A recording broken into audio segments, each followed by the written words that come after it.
Greetings, adventurers. Today we're excited to introduce you to a new story, Dark Dice, a horror podcast that blurs the line between actual play and audio drama, where the story is determined by the roll of the dice.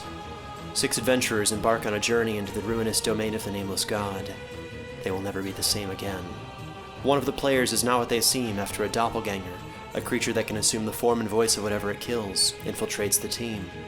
As the players are picked off and replaced one at a time, can they figure out who the monster is before it's too late? Can you? In addition to a full-blown fantasy soundtrack with over 30 live medieval instruments and a 40-person choir, sound effects further enhance the story. Here's a quick example of what that sounds like. The shambler with the jar of liquid inside of him. Soren Arkwright let loose an arrow that cracked the glass, passing through the spine of the creature. The shambler still managed to maintain its forward momentum, but stumbled as it eagerly tried to bite and swipe at Soren, landing near his feet.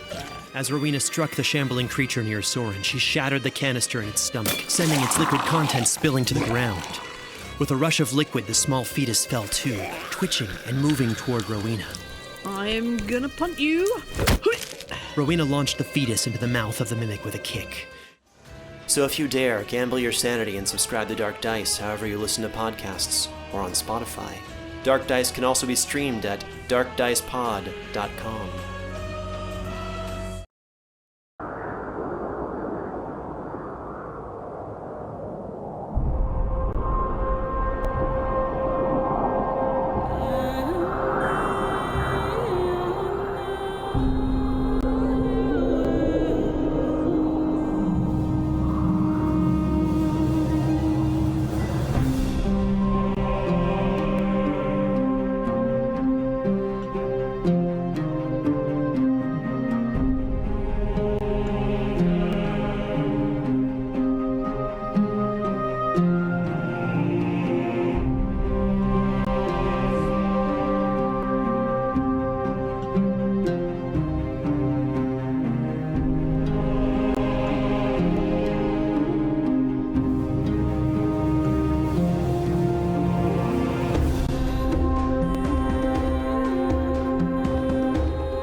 Hello, welcome back to Tales from the Silt Expanse. I'm Chris, your Dungeon Master, and, well, you join us with a ship traveling out of time, out of space, through the lands between the winds, looking for the elusive Caesar recently seen on top of a pyramid where a massive fight was taking place.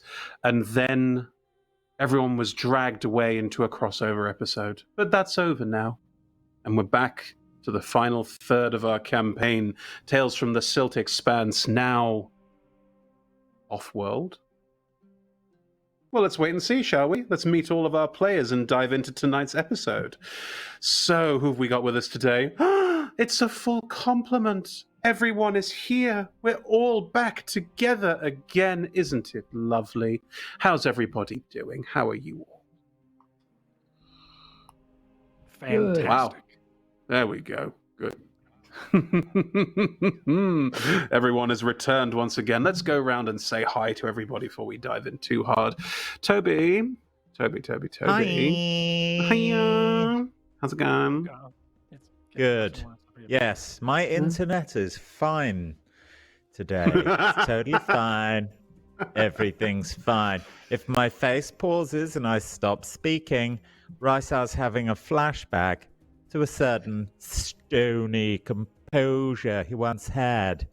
I'm good. It's nice to be back. Not a flashback to all of the terrible things you've done throughout this entire campaign that will probably be your comeuppance? What are you talking about? Rysar's done nothing terrible. Thanks, Toby. Hey, Kiana.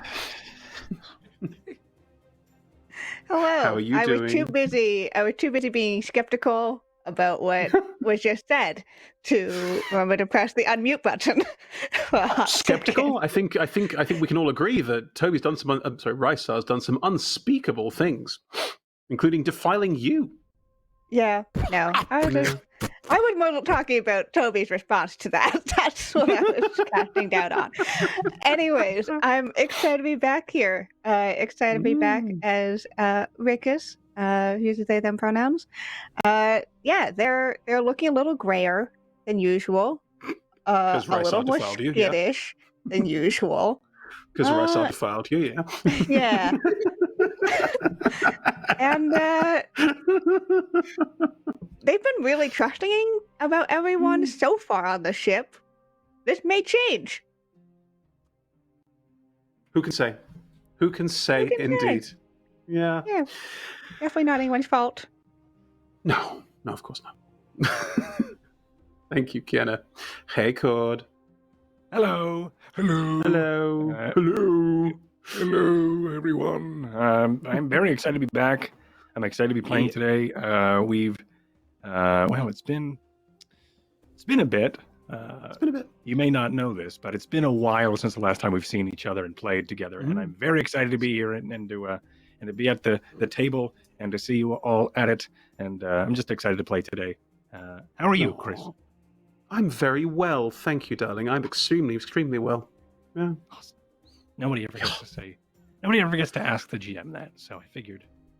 That's very kind of you, and I'm not disagreeing with the sentiment of it. But I think that how I'm doing is largely irrelevant because I get to choose what happens to all of you. That's why I want to make sure you're doing okay. So if there's anything I can do at all, Did you send me that cake? Is that cake in the post? I should be on the way, but it does take a while for it to get to you.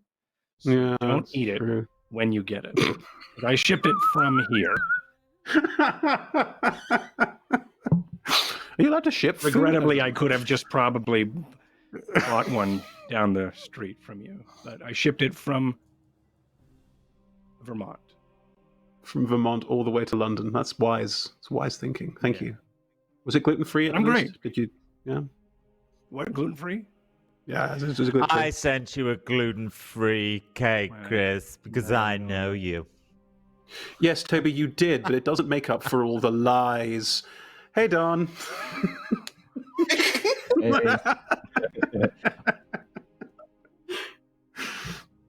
How are you doing, Chris?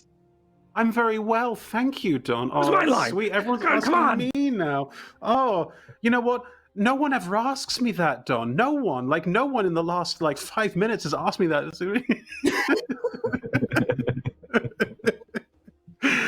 I'm very well, thank you. How are you?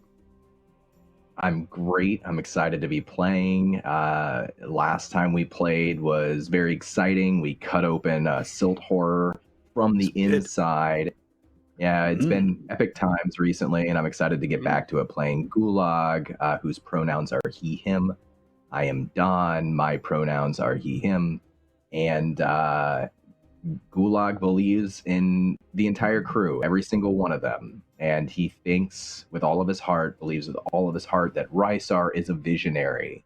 He's just seeing things at a different level, and he's loyal. Vote Rysar. Oh, good. I'm sure that will be the only thing that saves Rysar from everyone else's contempt. Excellent. Hey, Bree. Hey, it's been a minute. It has. You good? Yeah, I'm good. How are you, Chris?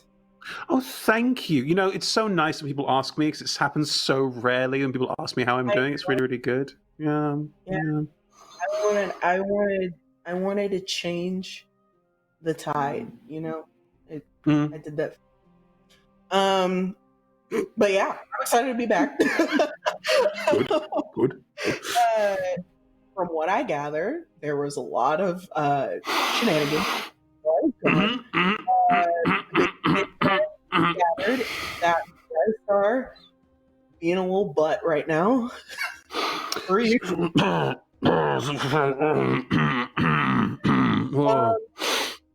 So, I mean, Kita has something against him, so we'll see how it goes. Also, Kita's pronouns are he or she, her. Oh my god, and my pronouns are she, they. So, yeah. Thank you.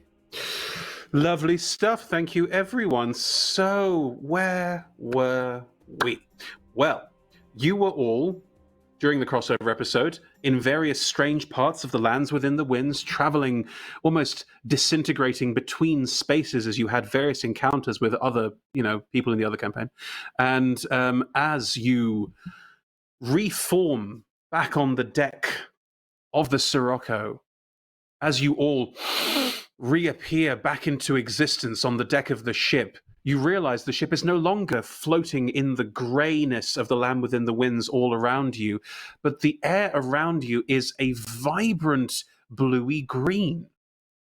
A color you recognize, sort of, but is a much more vibrant, bright color than you would know what to do with. And looking down and around the ship, you see that not only is the air a vibrant bluey green, but the ground beneath you is a vast sea of greens and blues, lush green tropical forest, and deep blue water, an insane amount, more water than you can imagine. And as you look down at this, and as you realize you're back on the deck of the ship and realize that everything is going a lot better than it was a second ago when you were close to death for various different reasons, you realize that the green and blue beneath you is rushing towards you incredibly quickly. What would you all like to do as you realize the ship is falling out of the sky? Oh, where are we? I think Kronko's going to run around a couple times comedically, and then he's going to make his way towards the Sirocco orb, and then just lay his belly and hands across it. You're right there. Where are we? What happened? I don't know. I think we are in... I don't know, but we are falling very fast. Help. I'm having trouble controlling the ship. I don't know quite what's wrong. I think there's some kind of problem with them. Well, I don't know. It's like we don't have any kind of height, or the floating's not working. Laddie, we're falling out of the sky. And you realize the ship is just falling straight out of the sky towards the ground. Are we like falling off of the ship? Like, are we like, are we still planted? Okay, good. I would say that you are now starting to realize that you're starting to fall off the ship. Like the ship is falling away from you. Right, this thing's like tumbling, and we're just It's not tumbling yet. Somewhere. It's still basically flat. It's not started tumbling. I'm going to say yet, but yeah. Yet, but okay. Yet. Terrifying. Great.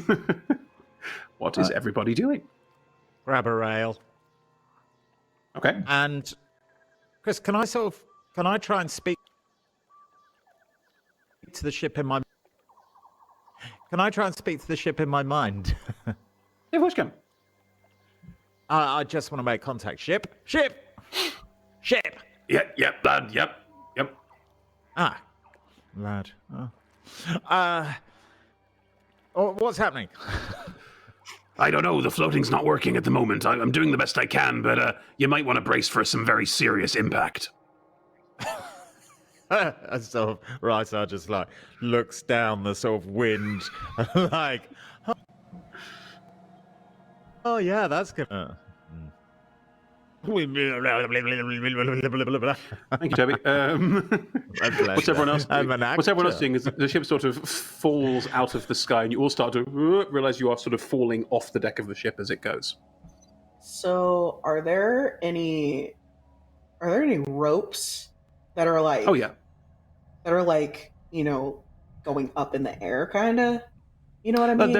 The ship has various like ropes and tacks, and there's a central sail as well, which would have various ropes falling off it. So you could grab hold of a rope. That's fine. Yeah, I'm gonna grab hold of a rope. Yeah.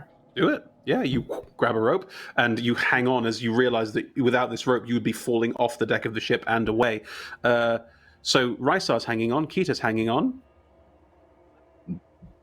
Gulag will grab around the mast of the ship and let himself go out sideways, extend his legs, his long legs, just in case somebody falls off somewhere else. Maybe grab onto him.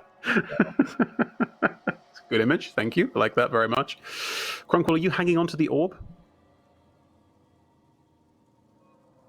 Yes. Which Okay, doesn't have can you much make me- grippy area. No, but it doesn't I think have that's much probably where grip, he is. so make me a Yeah. dexterity saving throw as you try and grab hold of the orb. Perfect. Here. Yeah. I rolled a 19. Oh, your claws sort of let up the side of Sorry. But you do manage. That really hurt my throat. You do manage to hang on to the orb just enough. Rickus, how are you still dealing with the situation? Rickus is finding any close surface and sink claws in. They climb a lot. They cling to things a lot. This is what's happening here. So it's just gonna cling to Cool, whatever yeah. surface is by.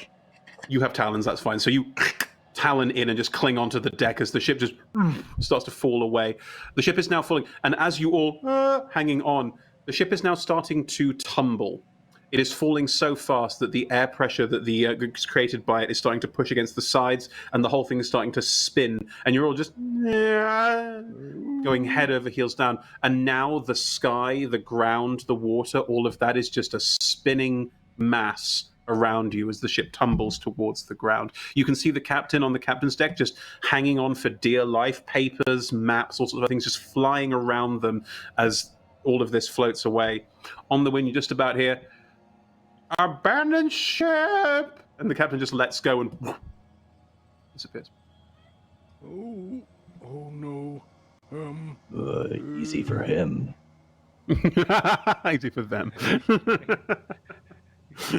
Got wings, yeah. And I think Quonquo opens his eyes and looks up and goes, "I'm not sure about this." And then he puts all of his limbs into the shell and just kind of lets fate take him, like a coin. Cool. Great. Gronkwall goes Chris. flying off into the middle distance. Yep. Can I see as Gronkwall starts doing that? Can I take a reaction, please? Sure. I want to. Oh, hold that thought. Don's internet's as good as mine. It always comes back. Keep going. All right, cool. What do you want to do? I would like to use my reaction to cast a spell, and I would like to try to use preserving magic. Okay. How does that sound? Because Rysar's a goodie, as we all know. Did you hear Sure. that, Rickus? Preservation magic. The magic I always use.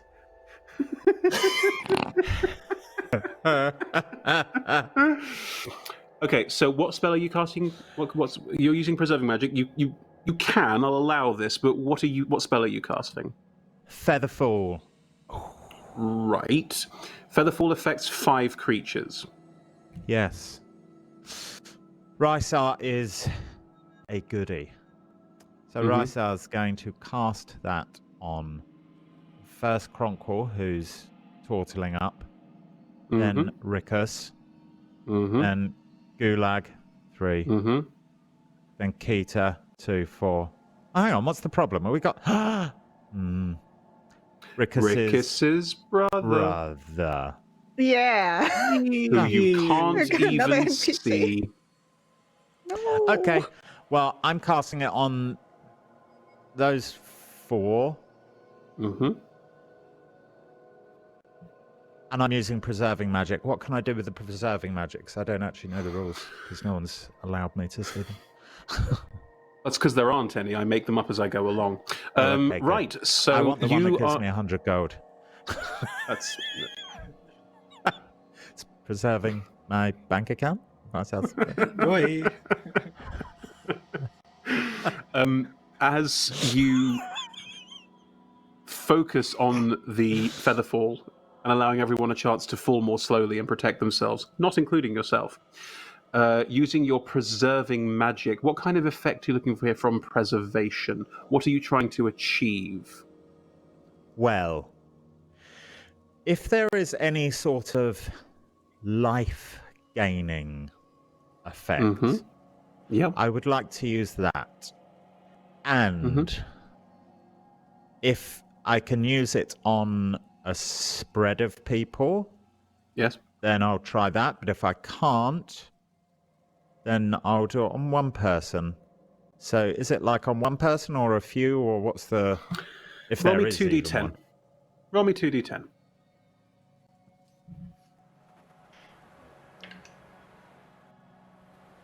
I've got a 4 and either a 1 or a 10. I think it's 10. No. Is it a 1 or a 0? 0. Oh, no, it's a 1. 10. Yeah. A 1. No, it's a 1 Right. because a 0 would be 10. Okay, so everyone has 5 temporary hit points. Apart from Rysar, obviously. Everyone gets 5 temp HP. And you all realize, as this sort of glowing bluey white light that you recognize from Hakar, that you've seen before, this preservation magic, extends from Rysar to all of you. You realize that you are all, even though you can feel the tug of the ship against you and you feel like you're more buoyant than the ship at the moment, you feel like you could safely let go. Gronkall is floating off like a leaf on the wind, just... I am a leaf on the wind. Oh, no. Don't say that. You said it, not me. Yeah, but I'm just... I didn't say it in character about myself before I killed off a fan favorite, did I? Jesus. Right. Sorry, I haven't seen Serenity. That's a big spoiler.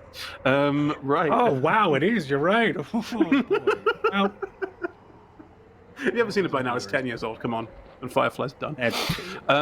Okay, so all 4 of you feel... Cronkle, you just float away, and you can feel that you're falling in a way that you shouldn't be falling, which is very strange. Rikis, Gulag, Kita, there is this general thing that you could float off the deck of the ship, and actually, you feel more buoyant, you feel safer. You feel like that should be a safer thing to do. I'm gonna let Is there- go. Kita, Is let's there go. any sight of my brother? No. God, fucking... I'm going back into the ship to find him. How? I'm still claws. I'm climbing. all around. Sweet. Cool. Yeah, like you claw climbing your up and way... scurrying a tumbling ship. You scurry your way into the ship and below deck, while the world around you is a whirlpool of nightmares. Gulag, what are you doing? If he sees Rikis go below deck, I think he can put 2 and 2 together. Doesn't see Sarah in there.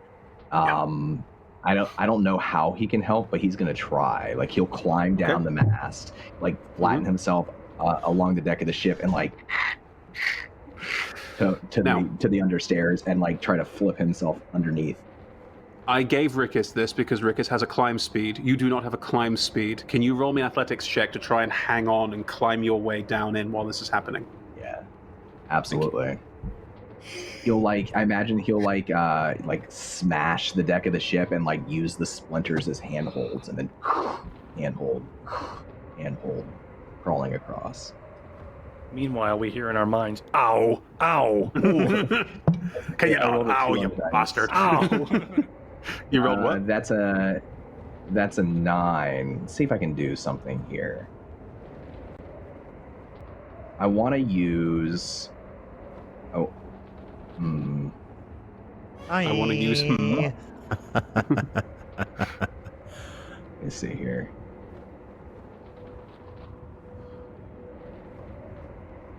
Nope. I don't think it's going to Nope. work. A 9. 9. You land on the deck, your entire weight trying to grab on and grab hold, but the spinning and tumbling of the ship is creating incredible centrifugal force. Centripetal force? What's one that throws you out? Centrifugal. Difficult. Sounds right to me. So you hang. Yeah, you got it. Centrifuge, yeah, it's out. Yeah, it's a centrifugal force. And as you try and hang on, trying to help, doing everything you can to, in your bones, all you want to do is help. You are torn away from the deck and flung out of this, unable to assist. Peter's already gone. Gronkwall's already gone. Rysar, you can see this happening. And also, you haven't featherfalled yourself. No. I was actually going to go into the hold of the ship myself. How? Please Gulag didn't, because there just wouldn't be space for everyone. I would like to cast a Misty Step to get myself into, like, the hold. So, like, I'm out of the spinny spin. It's still spinny spin. The thing is still spinning. Yeah. And I mean, if I can manage to get myself into the sort of hold, I then want to like cast a haste on myself, because it turns out it's no good in combat. Maybe it's good for roleplay. And then I'm going to try and sort of sprint all dexterous, like an elf, with haste cast on them. So, you're going to Misty Step inside the hold of the ship. Fine, happy with that as a start.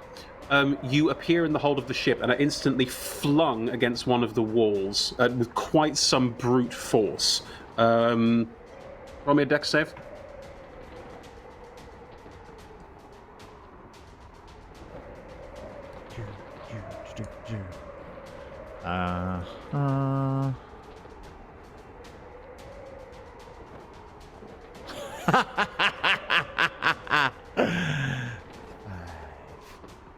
Cool. You are thrown with an earth-shattering clang against the wall and take 6 points of blood. Hang on. Thank you. What? I hope that I'm going to be able to use Spire's Recovery once. Yes! After I fail a dexterity ability check. Is that the same as the saving throw or not? No.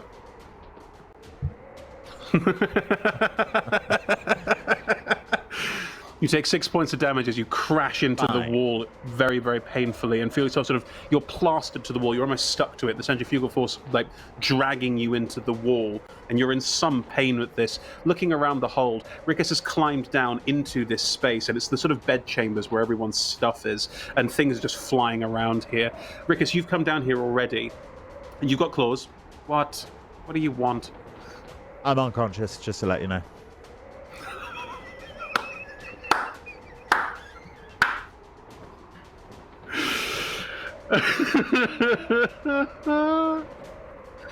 Amazing. It's quite cool. How much damage was it? 6. You only have one hit point I was on left. 1, and I think I went up like 3 or something for going up a level, but that's still not. Yeah, that's still not 6. Rysar is unconscious. Rickus, Rysar appears, trying to, and sort of, ha-ha! Hits a wall and goes unconscious immediately, just cracks his head against the wall and is passed the fuck out. There are windows in here, and his body is sort of lolling towards one of the windows slowly. As you climb down here, your claws in, looking around you, you can't see your brother. Rysar's body is definitely sort of like falling towards a window. Great, love this choice for me right now.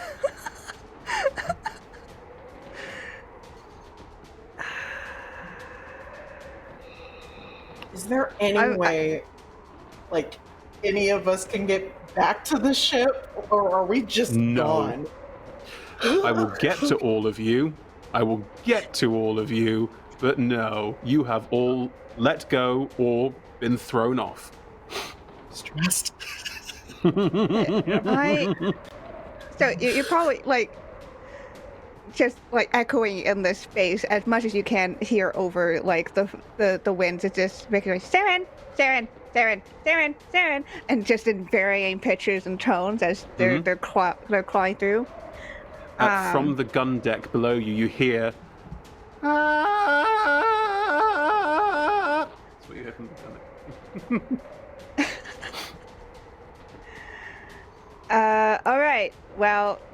Sorry, my star. I'm gonna get my brother. And Rikus is gonna keep climbing because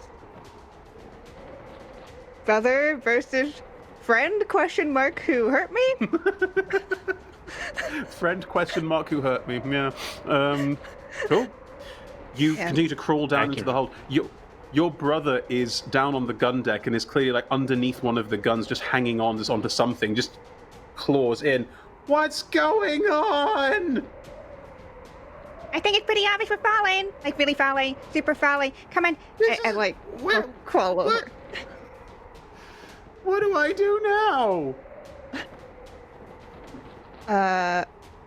Rikus is I think if they're still like on the steps, they're gonna go back and they're gonna go to the hammocks, and they're going to pull down a hammock. Sure, you can do that. That's fine. You've got claws, so moving around, keeping yourself attached to things while the wind howls around you, I am fine with. Yeah. So they're gonna grab a hammock and then they're going to, and then they're going to claw their way back to Saren with this hammock, and we're gonna fucking make a parachute out of this because that's what's going on. Wow. Yes. Okay.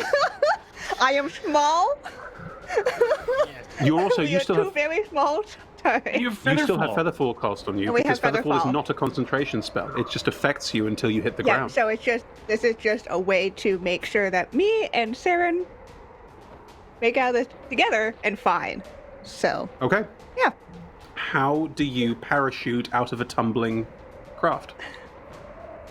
We'll probably clawing away out, like I think probably through the gap between the gun and the ship. Like You're if going it's a through the small porthole. space. Yep. You go for the porthole. So That's through fine. there, out onto the wall, and then not being right in front of it, moving to the side, and then eat. So you effectively let go with the hammock, hoping that as you fall, you'll be able to open it out and create a wind shear parachute. Yes.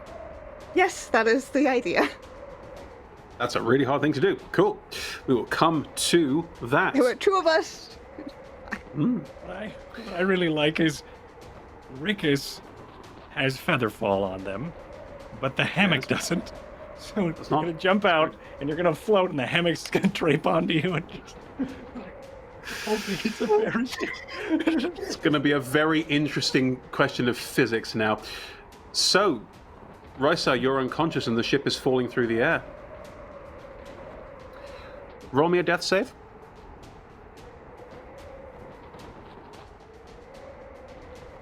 Yikes. I just realized what you said. You're muted. 19. Oh. Nice. That's good, isn't it? No. Over 10? If it had been a 20, you might have been able to save yourself, but as it stands, a 19, it's not enough. Better than a 1. Way better than a 1. Cool. Kita, Gulag, Kronkwall, Rikus. You all got flung off the deck of the ship in various means, and you watch as it tumbles away from you and down towards the ground. Kita, you are just anything? Kita midair, feather falling. Kita, you're just in midair, just whoa. Gulag, you're also in midair, just feather falling. Kronkwall, are you still inside your shell? Yes. Cool. Rikus, do you try and unfurl the parachute? Listen, I feel like I already committed to this when I said what I was doing. I feel like I did. So we're gonna try. Can you roll me a something? I'm not sure what it is. A something. It's a physics check. Yeah, it's like I think it's it's a survival check. This is the definition of a survival check. It's perfect. Great. Do you survive? I love that. It's ideal. Yay. Okay. Okay. Let's try. 15. Yeah. You realize that your buoyancy means you're not floating gently. You are still falling, but you're falling less aggressively than you would be. So the chance of hitting the ground and being hurt is very low. But Seren is weighing you down, and you are being dragged down a bit faster than you'd like to be. But you can basically give Seren one side of the parachute, you hang on to the other and splay it behind you. You're not so much trying to slow his descent as you're slowing his descent, and this is causing wind shear and drag, so that you're able to slowly and less dangerously settle down towards hitting the ground. Chronicle's inside his shell and can't see this, but Gulag, Kita, Rickis, you see the ship ahead of you tumbling, and it is now starting to get very, very close to the ground. Is there anything anyone would like to try and do before the ship impacts the ground? How far away are we? What was that, Cord? I didn't hear you. No, I was just making a dumb joke. I'm pretty sure Bree Not the time, Cord. Yeah, it's way better. I'm way sorry, better. Bree, you were saying. Kita. No, you're good. How far away are we from the ship? The ship is falling away from you. It's between 90 and 100 feet away from you at this point. Okay. So you know how when you're falling, you can kind of control the direction you're going in? Yes. Kinda. So Yeah. I'm gonna try and, angle my body towards the ship to see if I can grab onto it. I mean, it's a long way away from you. Yeah. I'm trying to see if... Okay. Humor me. Here we go. So, sure. I'm gonna try and reach in my little bag that I have. I have a crowbar, and I have some rope, and I'm gonna tie it, and I'm gonna try to lasso it and pull myself like a grapple onto. You okay? I see judgment. Okay. No. We'll talk physics. If you try and throw something right now, it's just going to go up because you're falling. Like you're feather falling, but you're still falling. It depends, like you can't. It depends if the crowbar has got a feather fall on it, or if it's just the person. No, it's just the person. Let's not worry about physics. Let's worry about magic. Do you have anything magical you can do? Therefore, we don't have to worry about physics anymore. No, a crowbar would totally fall faster if it's not under the feather fall. I can do eruption, which kind of... What does that do? Some magma stuff. I don't know. Go on. I also have... I'm listening. I also have grapple as an action. Okay.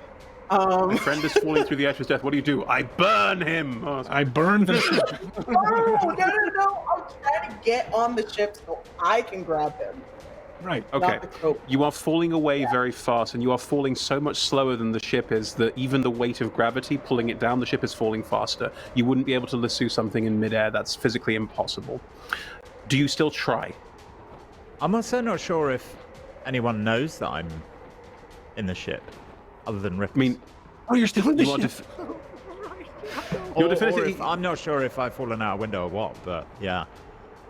Rysar is definitively not with you. You can see Gulag's shell just floating around in midair. You can see Rickis and Saren because they're making quite a spectacle of themselves. And Kita, Gulag, you can see each other as well, but you can't see Rysar.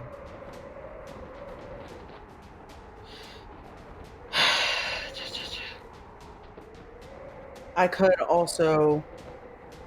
What does eruption do? So what? What is eruption? What does eruption do is the question. You use lava. You can use the lava within you to trap enemies that they're striking physically. But what I could do is I wouldn't be able to do the full ability, but I could do it halfway on where the ship is going to land, so it can at least not land on solid foundation. But it can land on... It'll land on gooey ground. Gooey ground. What's your solution? Oh, just I'll make the ground under it magma. That'll be fine. That'll be fine. Kita, I think it's fair to say that your abilities are not going to be helpful in saving the ship or Rysar in this situation. Gulag, where you go? Here's what I got, because my idea is similar to Kita's, but hear me out. I'm going to cast Zephyr Strike. First thing, wind begins to whip around my hairless body, right? Even faster than before. Pull out a bone javelin, tie my rope to the bone javelin, and use my boulder toss ability and try to throw the javelin, which is made to be aerodynamic, Chris, downward as hard as I can to try to stab into the deck of the ship. And then pass the rope to And if Keita. I can swing around and grab Keita on the way to help me out, I totally will. You know what? I am magnanimous, and you all asked how I was doing today. So, Toby, as it's your life that's threatened here, you're muted, darling. Can you roll me a D100? Yes. Thank you.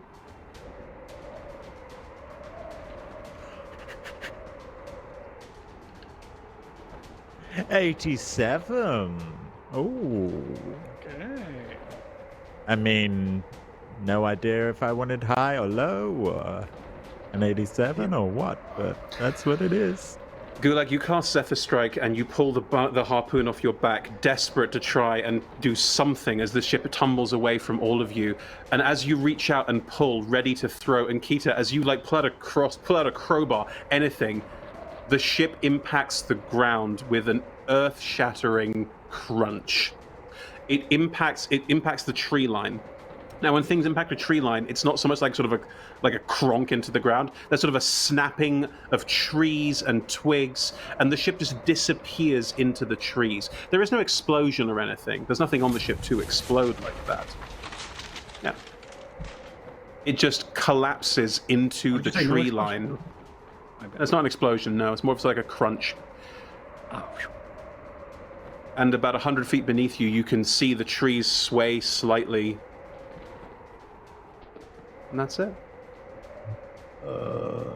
Start swimming You down, are all like trying to.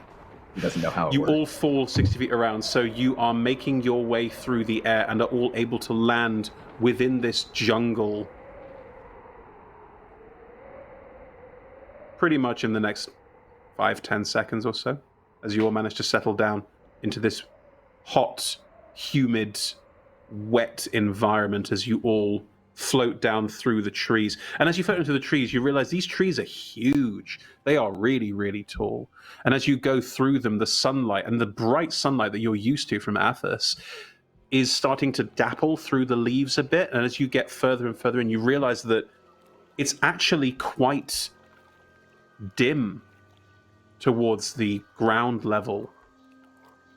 Moving through the trees, you could grab hold of a branch, you could try and grab hold of a tree as you go down, or you could let yourself go all the way down to the ground. Cronqual, are you still in your shell?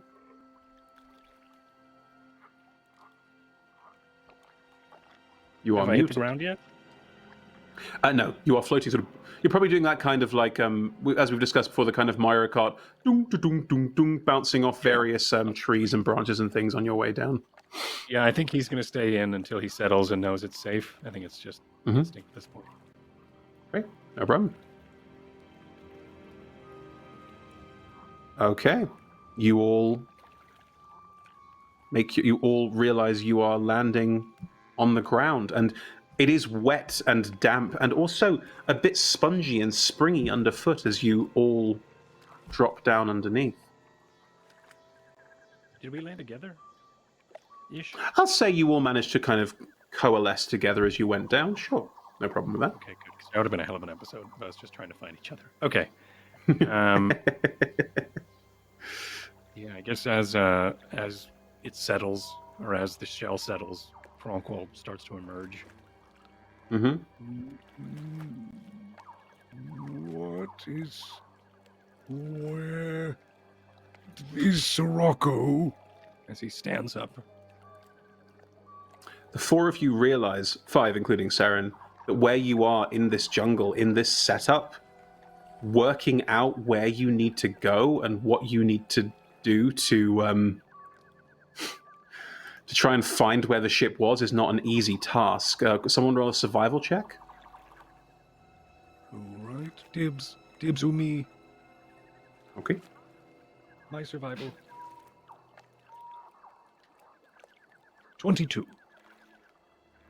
Lovely. You can try and make your way through this jungle environment, Cronquil, and you can guide everyone else if you want to towards where you think the Sirocco crashed. It looks like the trees snapped in this direction. This way. With a survival check of 22, you also realize you are in an unfamiliar environment that could be full of very dangerous things.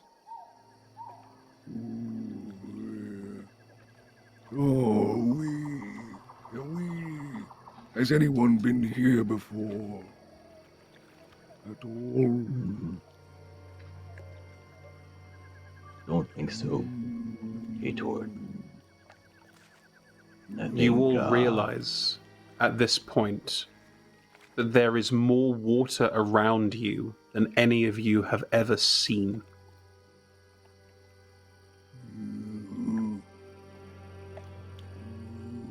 Hey, is everybody all right?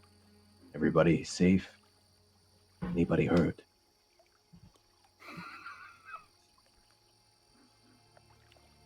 Where's Risa? I don't know. Oh no. Risa! Let's find that ship. He was in the ship. I think he passed out. I don't know why. No, okay, we must be quick. As he starts to try to lead people through the brush. The axe comes out very slowly. Oh, sorry. How dark is it? Because we made it canon that it well in dark. It's dim lighting. It's not like dark. Compared to Athos, where the sun beats down all day, every day, and it's fucking awful, this feels quite like shadowy and dim, like indoors almost, but it is actually still visible. The visibility in here is not awful. Okay, cool. Sweet.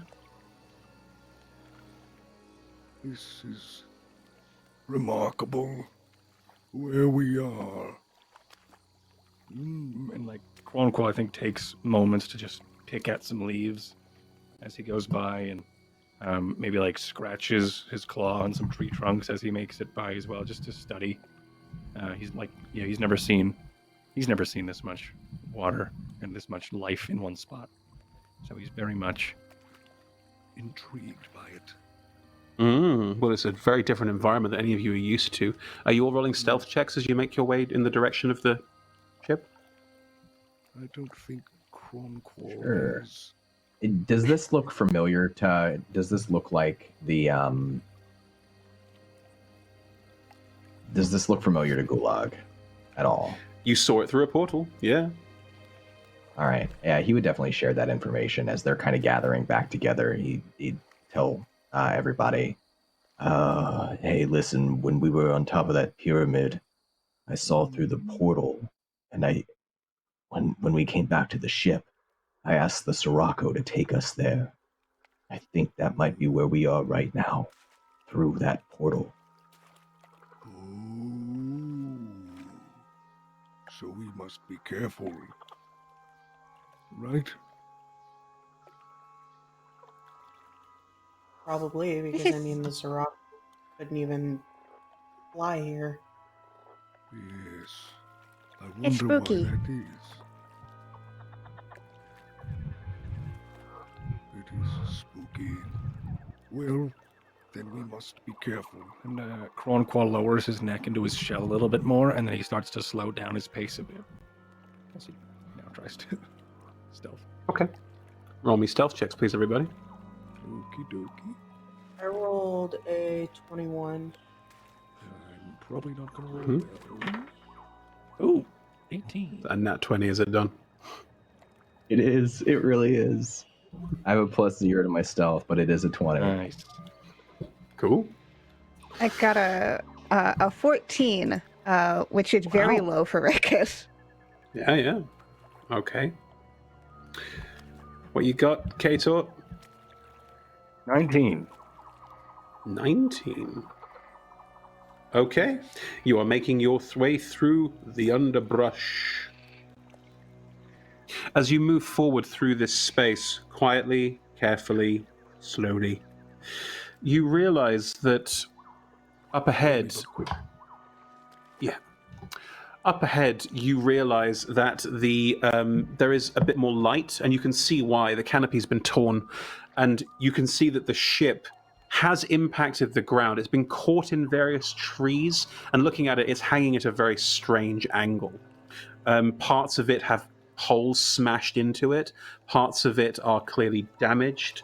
Parts of it are like sails are torn. Some of the very fine filigree sails are also clearly damaged and hanging out of it at a strange angle. But it's not sort of crashed into the ground and just disintegrated. It's been caught by the canopy in most cases. So it's taken quite a bit of damage here, but it's not like completely destroyed. Still, the hulk is still very much intact.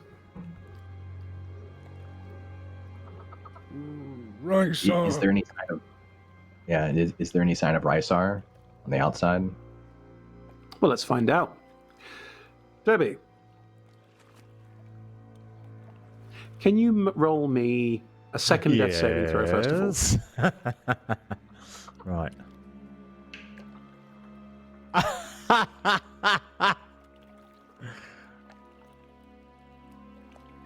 can't tell what that is. See.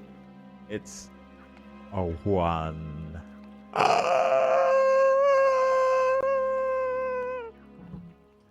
I was thinking, well, what are the chances this? Probably not. There's a good chance. I mean, I'm confident Chris won't let him do. Oh, never mind. It's a 1. Okay. So I've passed 1. I've failed 2. Correct. 1 is you failed 2, right? Okay. Yes. So. Should I roll the other one? No, not yet.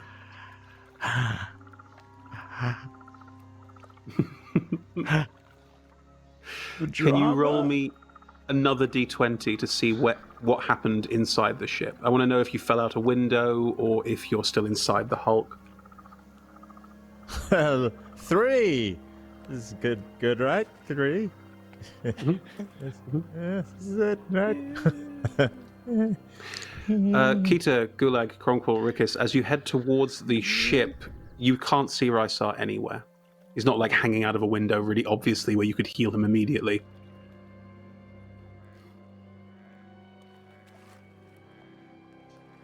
So, I'm just gonna immediately start going towards the ship. Okay.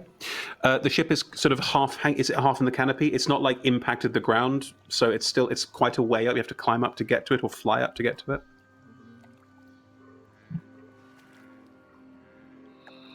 Yeah, Gulag will just call out, boss, can you hear me? If you can hear my voice, then say, I can hear your voice. And he's like trying to climb up to the ship as well. Okay, who's trying to climb up to the ship? Let's go one at a time. Who's trying to climb up? I'll try to climb up first. Awesome. Great. Who else is trying to go? Let's just get who's staying down here. Who's climbing up? Gulag's climbing up. I think I'm going to be climbing as well. Ronquil's climbing. Rickus, are you climbing? Yeah, Rickett didn't want to be left down here without the others. Well, so. Saren's basically shadowing you and staying with you. Kita, Gulag, Kronkwall, athletics checks to climb, please. Rickus, you have a climb speed. You don't need to roll this. You can just climb straight up. 15. Cool. You start making your way up, Kronkwall, using your claws. 14. Kita, you also start making your way up. That's fine. Yeah, Gulag. 20. Yeah, everyone's climbing their way up and making their way towards the hulk of the ship, trying to find your way up and inside it. Because of the angle that it's at, like getting onto the deck would be impossible. It's like that sort of an angle. So you'd probably have to try and find your way in through a window or something similar. But climbing your way up with the earlier stealth roll still carrying, you're able to climb your way up to the hulk of the ship. Toby, make me a death save.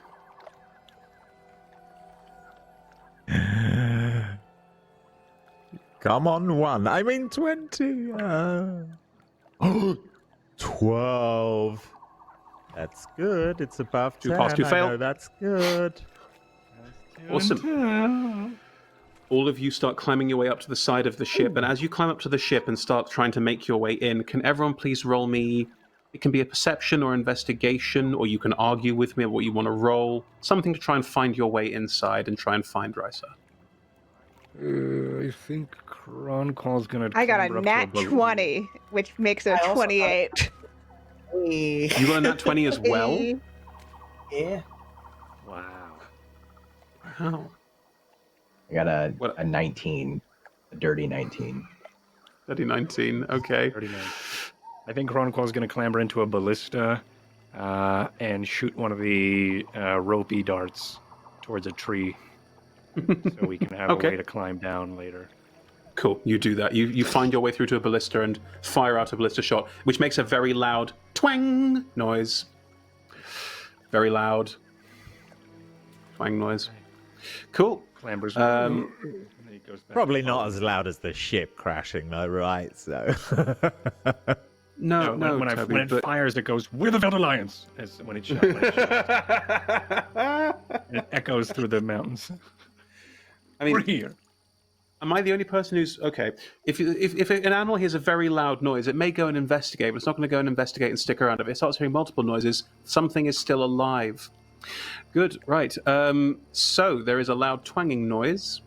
Keita, Rickus, as you climb your way through the windows and manage to find your way in, helping each other, Gulag's with you, you manage to find your way in through one of the windows into the hold, and you can see Rysar's crumpled body is lying against the floor. All of the pieces, like at this weird angle, all of these pieces of like bed, pillow, hammock, wood, like a branch sticks out of a hole in the wall, like inches away from his chest. Like he's just managed to avoid most of the worst of it and is just lying there on the deck as you all see him. What would you all like to do as you all rolled very high, and I'm not going to be a monster about this?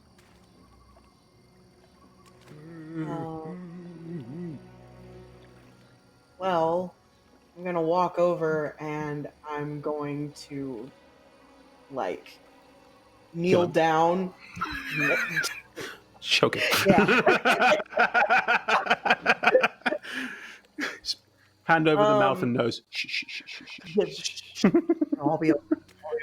But I mean, I do have assassin. So, You do a lot of damage if you did it. but I'm gonna kind of Don't need lean to do in, a lot of damage. like check to see if I can feel a pulse or anything. Sure, roll me a Feel medicine check. anything?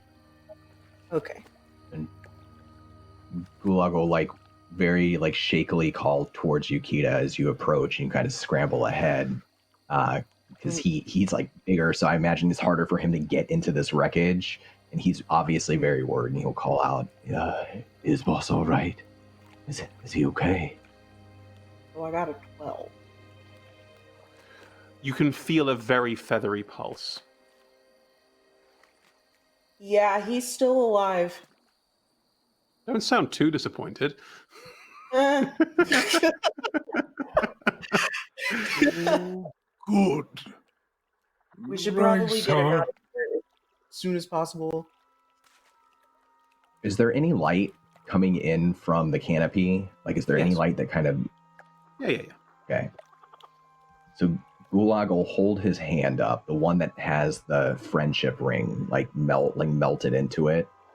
Mm-hmm, And light that's coming down from the canopy will sort of refract, bend, and then recoalesce in his hand around that ring. And then he sort of like looks a little confused down to the hand, down to the light. He slowly turns it around, and that light will shine from his hand through the dark of the ship and find Rysar.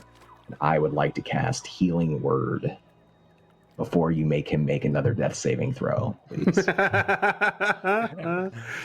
First spell 'Cause is I a know- Unity Cleric. Keita was just... Ignore me. Sure, roll with the D4 and add your wisdom modifier. Okay. Oh, thank God. It's 4 hit points. You're doing great. I'm now Right, on so- full. You awaken with 4 hit points.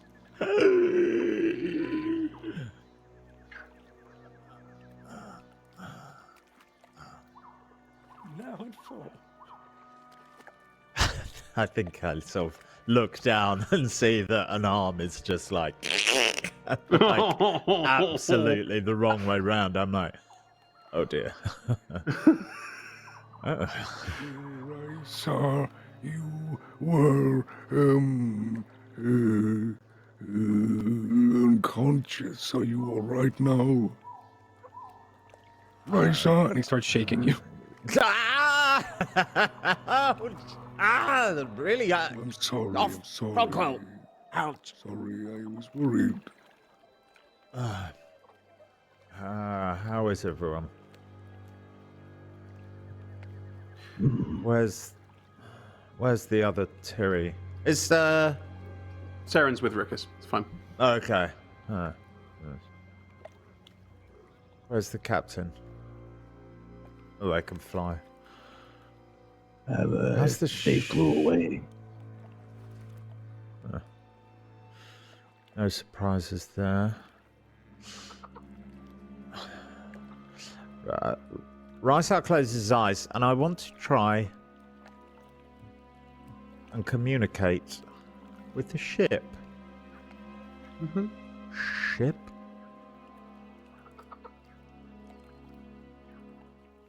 Ship.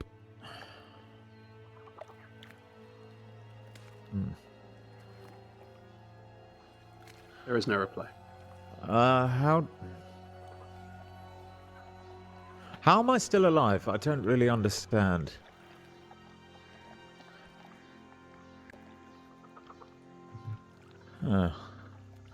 You're just lucky. And plus, Kita crawled in there to help you out. Oh. Thank you, Kitcha. You all can just about hear a faint, weird buzzing noise. Does anyone hear that? The noise Oh, I coming thought that was in my from head. within the ship. It appears like it sounds like it's coming from different parts of the ship, around the ship. You're not quite sure. Rickus has been kind of staying away from everything and by the window. They're gonna stick their head out and take a look. Okay. Looking around, you can see that there are 5 different flying forms buzzing at various points around the ship. They look about humanoid size, like they're quite big, but they're flying, and they're definitely insectoid of some kind. They're just look like they're just having an experiment, having a bit of a what's going on here, taking a look around.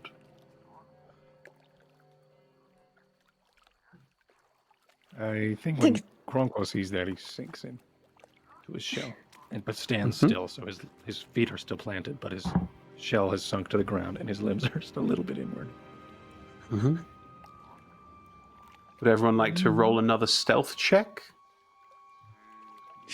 No, I would like to continue my score from the last time, Chris, but I will. No, you have to roll it again. Okay, all right, I'll do that. Okay, all right. All right. Okay, 14. Dirty 20. 30, 20, 14, Well, 12. 2. Mm-hmm.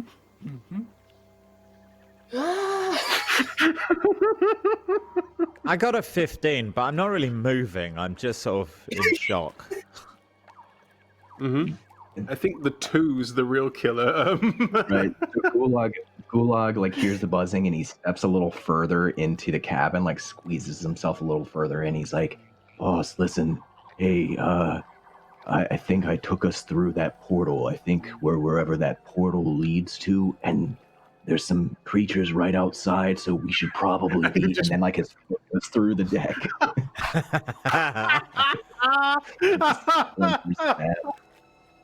Amazing. Perfect.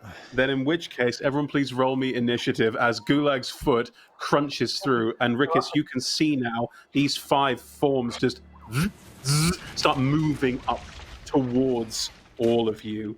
Well, they're What you definitely got? friendly, right? I mean, this is initiative to see sure. who makes friends first. Sure. Yeah, definitely. Absolutely. Who's going to make the most friends? I have so many Yay. cool things I want to use, but I won't be able to. Forlorn. No, I ain't got that level yet, rolled baby. I rolled a 2, which is perfectly fine because I always do best. It's Ooh. fine. That's another 2. dirty 20 from me. Dirty 20. Have we got something slightly more upbeat for combat? Jungle combat? No, this is I got a 14. 14.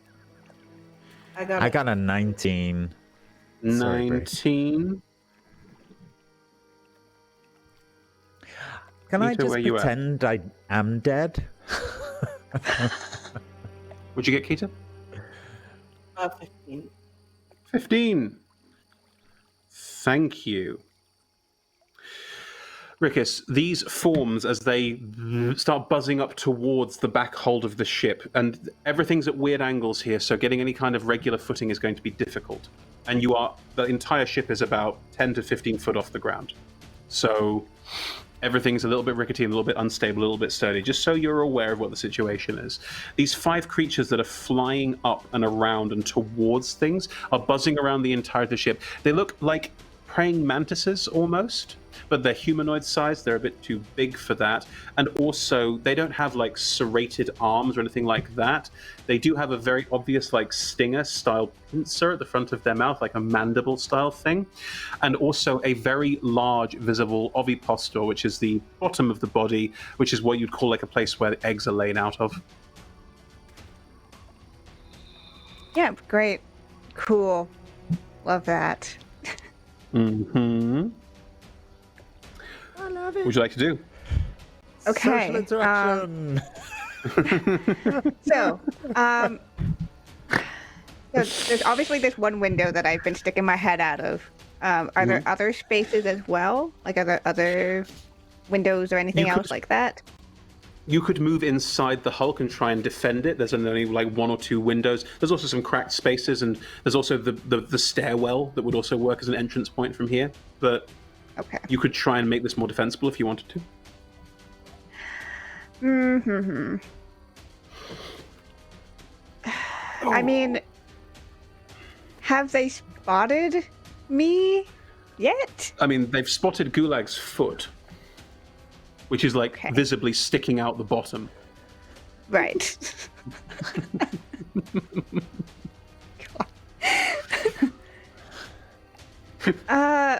Well, I'm not an assassin, so I'm just gonna pop out and just try to hit one, and then With what? I'm gonna use my short bow. Okay, so you lean out, pull out knock an arrow, and just take a shot at one of the 5 of them as they come flying up. Do it. Yeah, 21. That hits, yeah. Okay, that's 7 piercing damage. With your sneak attack, with everything? Oh, not with sneak attack. But sneak attack is an additional 21 on top of that. I rolled really well. 28 points of damage. 28 points of damage.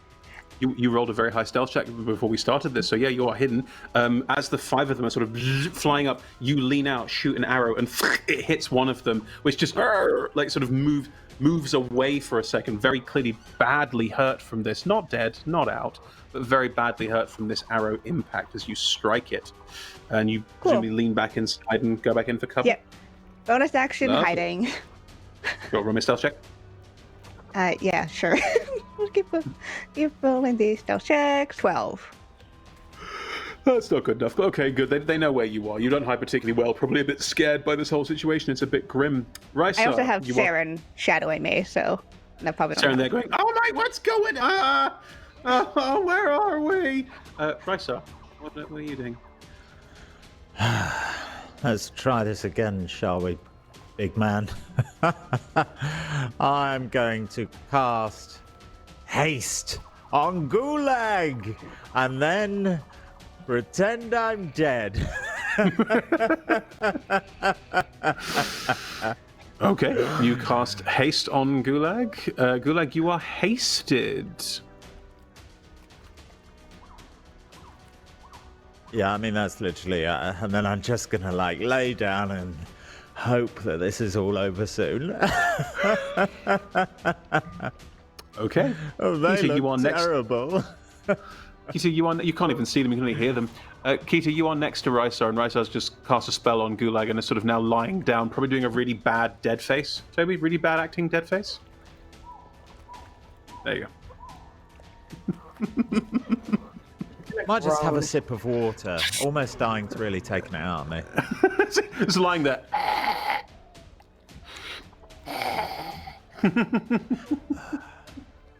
So, how many feet away would you say they are from us right now? You'd have to lean out a window or go up the stairwell, which is again at a weird angle to see them. But if you look out the window, they're about 10, 15 feet away. If you go up the stairwell, they're a bit closer, about 5, 10 feet away. Okay, I think I'm gonna go up the stairwell. Okay, you step out and you can see that there are 3 of them buzzing around the side of the ship, heading towards the top deck and towards this central hold, clearly hearing all the noises. I'm going to. Oh, I don't know if I can do that. Oh wait, yes I can. I think I'm gonna go ahead and use my short sword on one of them. And So you step into combat with one. Hmm? You're going to step into combat with one of them. You're going to balance yourself on this awkwardly angled deck and just strike out one with a short sword. Boss, do it. Yeah. Here we go. And I'm going to use heated to do it too. Okay. That is a 18. Does that hit? A what? Sorry? 18. Yes, that hits. Sweet. Okay.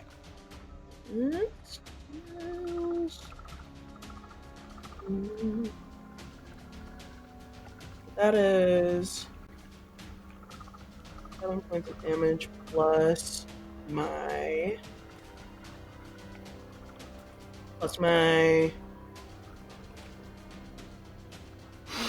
sneak attack too. Mm-hmm.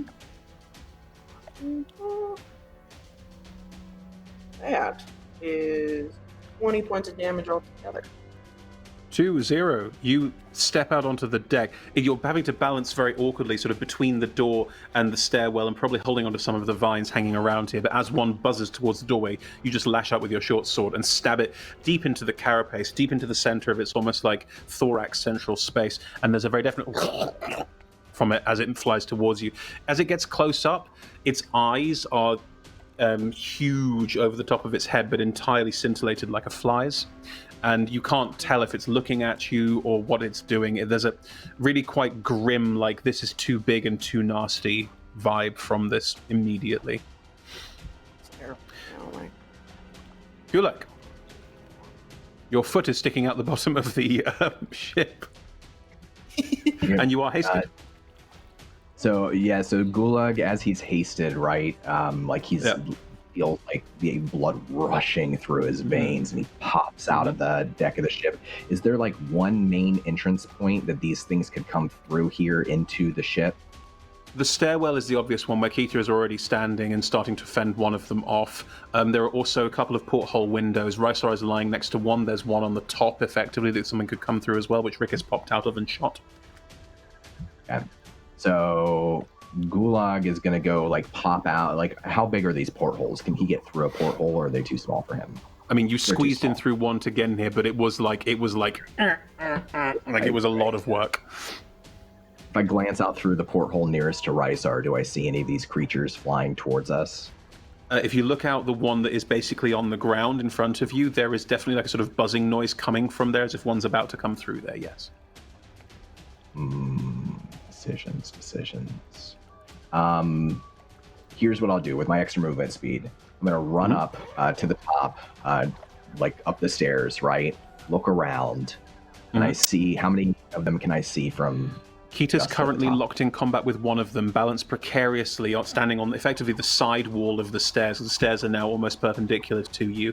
There are another 2 flying in over next to where Keita is. Okay.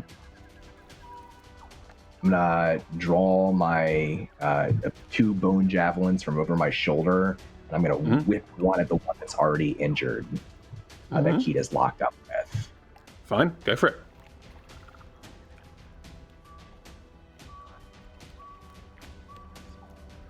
24 Yeah, that hits. for 16 piercing damage. Mm-hmm. Still alive. And I'm going to throw the second one at it. Okay. 16. Yeah, hits as well. That one will only be 12 piercing damage. Still alive. Cool. 2 javelins. 2 hits. Still, it's like bits of it have torn off, and these 2 very large, almost dragonfly-like wings are starting to shred in places where you hit them, but it's still managing to hold itself aloft, still locked in battle with Kita. Okay.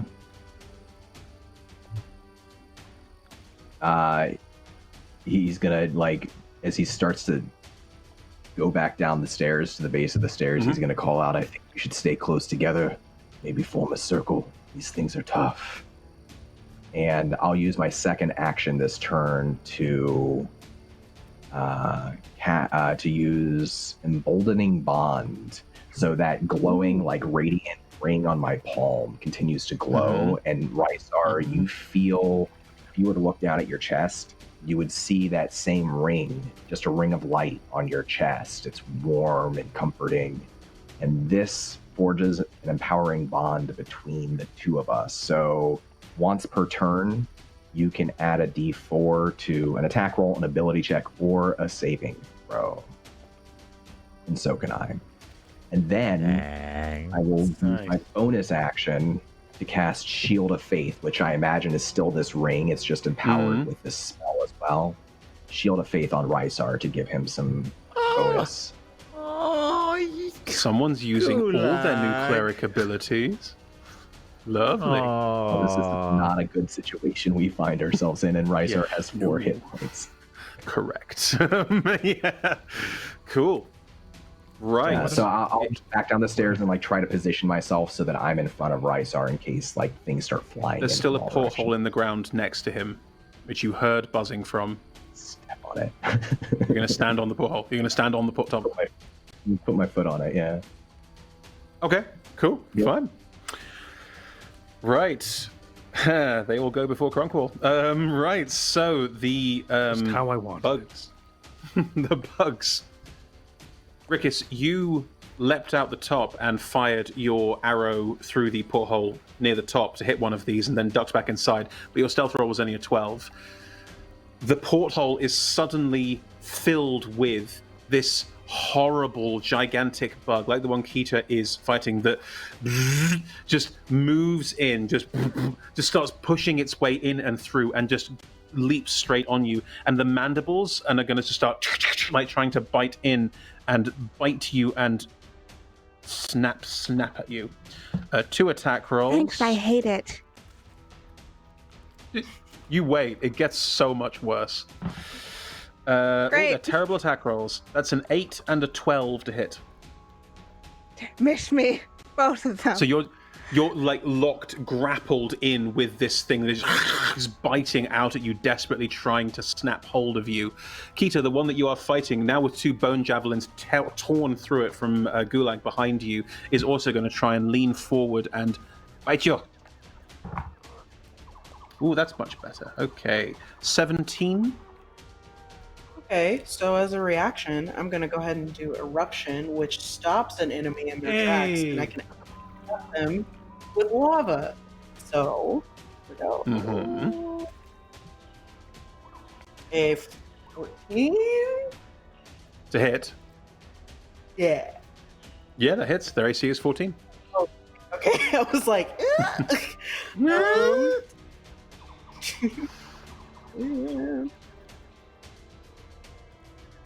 that is 10 points of damage. 10. And what is this? What's the effect of this? How does it work?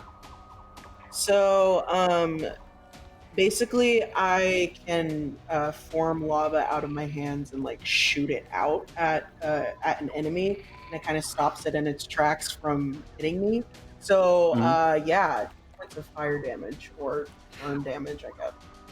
As it leans towards you, stabbing and biting, you lean back and create this wall of lava, and it just like it leans into the lava, and it just shrieks horribly, and then starts falling out of the sky. Just the corpse of it falling out of the deck of the ship and out into the floor of the jungle. Yay! Cool. The two behind it that were unaffected by this are now going to fly in towards you and try and do the same thing. The first one's going to basically fly straight into you and try and bite you as well. Okay.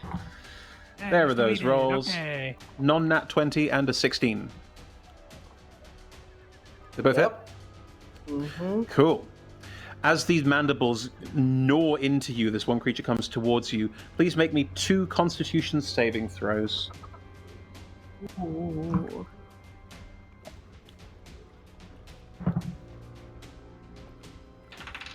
Do I see this? Yes, I'll say you can see it, Cromwell. Yes, you can. A 6 and a 17. Okay. Cordy doing anything? Is Fronkle doing anything in reaction to this? I reduce it by 2 if it's about to do damage. Okay, you reduce damage by Because 2, of my so that's only 13 points of damage. All right, perfect. But Kita, as the first mandible strike bites into you, you realize that something about this mandible is weird. And looking down at where it's bitten into you, there's a strange purplish kind of liquid the mandibles are coated with. And you don't quite understand what's happened for a second, but you feel poison pulsing through you, and you're paralyzed.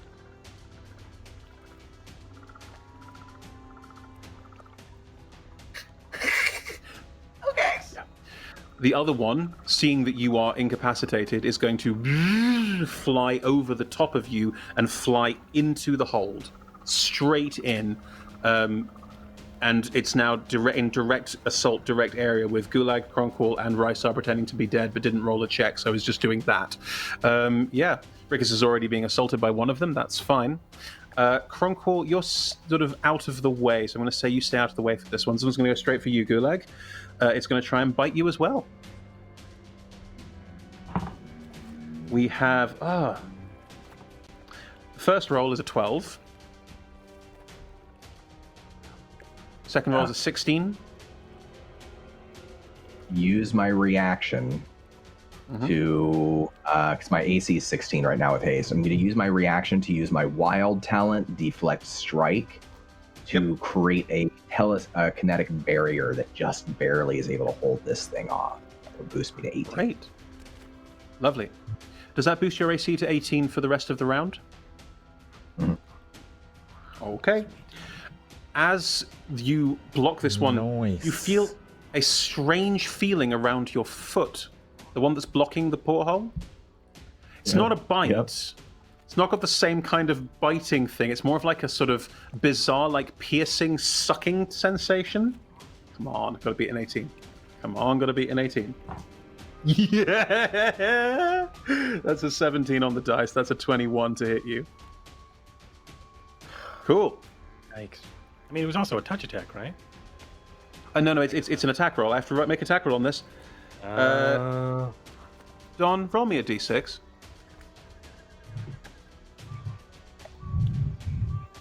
I rolled a 5. Okay. Okay. You don't take any damage. Your foot feels weird, though. Has Gulag just had, like, larvae put in him? Yes. Sweet. That is the end of their turn. Oh, Gulag's gonna be a dad. Oh, No, he's not. That's not how that works. Kronkwall, you can see all of this happening. You can see this all around you, and it is terrifying. You've never seen creatures like this. This whole world is nothing like anything you've ever seen before. Yes. Before the start of your turn, as you breathe, and looking at the situation around you and this strange rainforest that you are in, how are you feeling about this location? What is it evoking in you? Well, it's been quite a weird experience. It's like I'm home, but I know it's not where I've lived ever. Like the familiarity of life, thriving in a desolate place, but the opposite comforts me. Maybe the reeds or the leaves at home were what made it feel like home, not necessarily where we were, but what drew the turtles to stay in that location, which maybe it's the life that led us to have fertile ground for our fertile hatchlings. I think there is an overwhelming positive feeling and comfort here in the location. You can also remember what Hakar said about how Athos used to be like this. How, if you are where you think you are, Athos used to be a verdant world. Defiling magic ruined it. And actually, maybe this is more like the home that you're from. Maybe this is where you're supposed to be. Not this location, but this biome, this environment. Maybe it speaks to you more than Athos ever spoke to you, and you feel empowered here, like you could do different things, move in different ways, use that druid level you leveled up with, you know. Sweet. All right. I think as this is all happening and things, he's seeing like these bugs fly over him and then attack Kita, and then one dies and like a popping of the carcass as it falls down to the bottom, and another one goes up and attacks. I think when like all of this is happening, he just kind of reaches out. His eyes go white, like as if he's reaching out into the way, but he reaches out with his staff. And when he does reach out with his staff, the staff actually, for a moment, lengthens and leaves start to sprout off of it. So far that it actually wraps around the enemy that is engaged with Kita and then tries to pull it towards him. And I'm going to use Thorn Whip here. Yay! Now I just Thorn need to remember Whip. what it does, because I wasn't expecting to use it right now. Oh, good. Just throw this in the thing. And also press the button. Oh, I pressed the wrong button. Perfect. Okay. Melee. Attack. Okay, sweet. Let's do it. I will attack with an 11. With an 11. Cool. Well, you do reach out, and the Thorn Whip does sort of reach out of your stuff, but you're not quite used to using it yet, and it sort of goes past this creature and just hits against the side wall slightly, but you're starting to get a hang of this. Something new. Yeah, I think he like looks down at it and doesn't quite realize as it goes, like it's like slithers back into its staff form. And what? And then I think in this like maybe he maybe have like tickled or got the attention of the creature. And then now he's like kind of stunned in his own power, and I think that shows a moment of weakness. That he actually can be a weaker target for the bug, and I'm actually going to use the bonus action for Compelled Duel. Ooh, go for it. Feature. What's my saving throw? Your saving throw is a 13. Fails entirely. So yeah, it's not going to attack the paralyzed target, which it could now lay its eggs in like a good bug. It's going to go, it's going to be going for you next time. Okay. Got away with that one, Keita. And then for my movement, can I go to the one near Gulag? Yeah, you can step up next to Gulag. That's fine. Gulag's got two on it, so you can't see one of them. And for my movement, I will move up to Gulag. And then I will... Excellent. No problem at all. Try to find my center. Lift one leg up in the air. and try to balance the staff under my chin. Perfect. Fantastic. Rickis, you are literally locked into a one-on-one duel with one of these things. Like, it's probably, because it's bigger than you, because you're small and it is medium-sized, it's probably sort of like holding you up off the ground slightly. Saren's just off in one corner just going, "Ah!" Like, unable to deal with the situation at all. He is Saren not is a fighter. non-combatant. No, he is not a fighter. He doesn't fight. Yeah. He is a I'm whiner. gonna. Yeah. Poor buddy. Okay. Well. So am I hidden in place, or am I just? No. Am I just here? You're just next to it. You're just next to it in good Okay. old D&D combat. Cool. Love that. Yeah. I'm gonna hit it with my rapier. Okay, try you to, at least. as you're sort of rolling, sort of rolling around. You're able to pull your rapier and just start stabbing wildly, trying to hit it. That's fine. Yeah. You are and not if hidden. it is a size larger than I am, I can move underfoot. That's the thing. Yeah, I can but do. you Yeah. still can't move out of range of it. But No, but yeah. I'm gonna pop around. Doop-a-doop. 25. Yeah, that hits. Yeah, Yeah, that's 7 piercing damage. cool. You stab it for 7 piercing damage. Yeah, and cunning action. I'm gonna disengage. And Yeah, no problem. Move and move back. Are you going to try and join Gulai, Kronkle, and Risa? So it's like as Gulai suggested, a circle, like to be able to defend yourselves a bit better. Cool. You leap down with the others, and you're absolutely fine there. That is all good. The bug kind of frustratingly tries to swipe at the air at you as you go, but it's going to follow after you. Risa, you are lying on the floor pretending to be dead. Looking around you, your friends are all forming a sort of protective cordon around you. Well, Chris, considering you said I didn't take a role for pretending to be deadified, then I suppose I'll join the circle of heroes. I'll look quite cool. My sword out. Mm-hmm. I'll get a better Wi-Fi connection.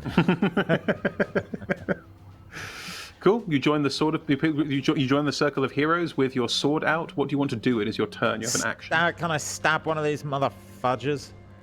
Yeah, of course you can. There's one literally on Gulag right now. I stab it. Is there an injured one I can stab? Is that one injured? That one is not injured at all. The only one that is injured is currently chasing after Rickis, who has also joined this circle. Oh, I want to stab that one. That would mean leaving the circle. Uh-oh. Well, I don't want to do that, so... Yeah, I didn't think so. I mean, I didn't want to join it, really, but... You don't have to if you don't want to. I'm not telling you what to do. No, I'm going to... How far away is that one that was fighting Rickis? Is that outside the ship floating around, or is it inside the hull? No, it's about 10 feet away from you. It's inside the hull. It's about 10 feet away from you. Okay. And where is the circle in comparison to that buzzy About bug? 10 feet Is away Keita from in the it. circle? Keita is not. Keita is paralyzed and about 30 feet away from you all. Well, bit more, bit less, 25. Right, okay, that changes things. I would like to try to... Oh, God. I want to try and get Keita to the circle, but if she's 30 foot away, then I could only get there, couldn't I? Because I'd need to use an action. You have Misty Step, don't you?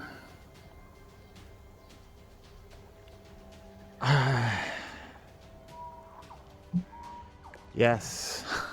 It's one of yes. one of the 2 potential spells I could cast for the rest of the day, yes. Yeah, cool. Do you want to run up to Keita and use Misty Step and grab her and bring her back to the circle? You could do that. No, I'd have to Misty Step there and drag her back, because I don't think you can Misty Step with passenger. It's Thunder Step you can take someone with you. Oh, I see. In which case you would probably take an attack of opportunity from the one that is currently next to Keita, but that one seems to be looking at Kronkle with a kind of nom nom nom kind of face, so... Oh, okay. I'm just going to get next to Gulag and stab the one next to him then. Okay. You make me an attack roll.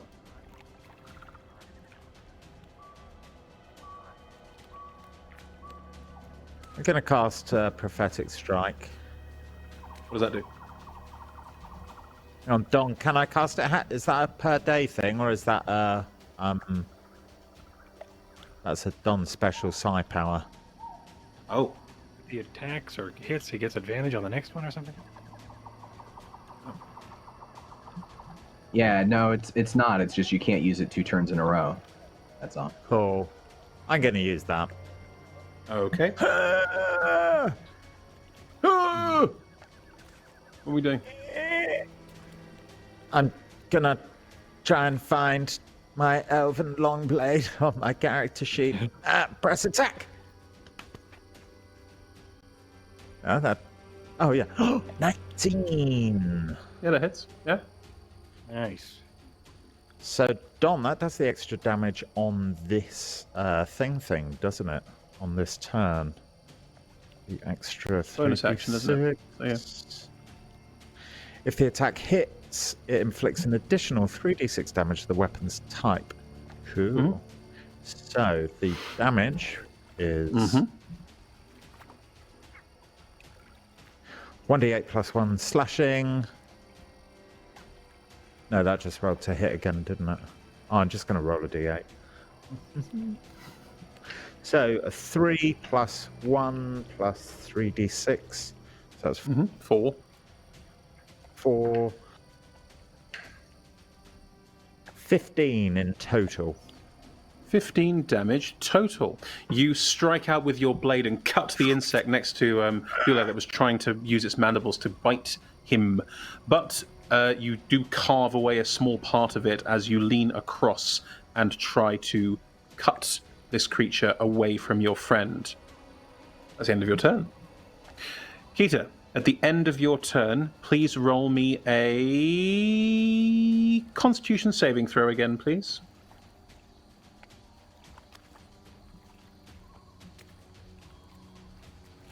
That was a 7. You are still paralyzed. Yay.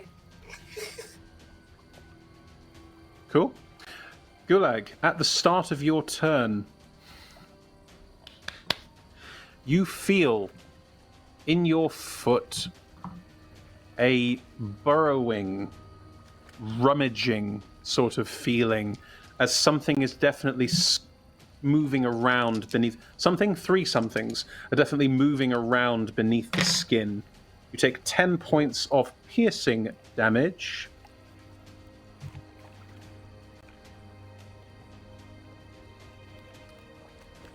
And you're dead. What would you like to do What would you like to do on your turn? So he's obviously like hisses in through his teeth and kind of stomps his foot idly. He's gonna swing his great axe around, and he's gonna first try to take out this one that's between him and Rysar right now. Just start swinging and whipping his great axe around again and again. Let's see. GM. So actually be +1.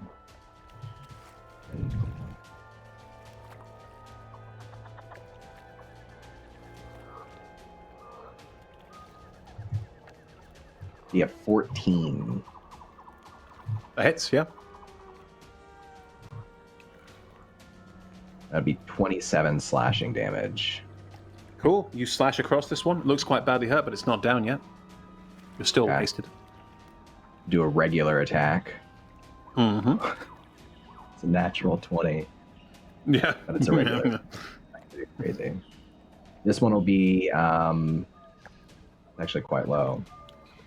This one will be 13 damage.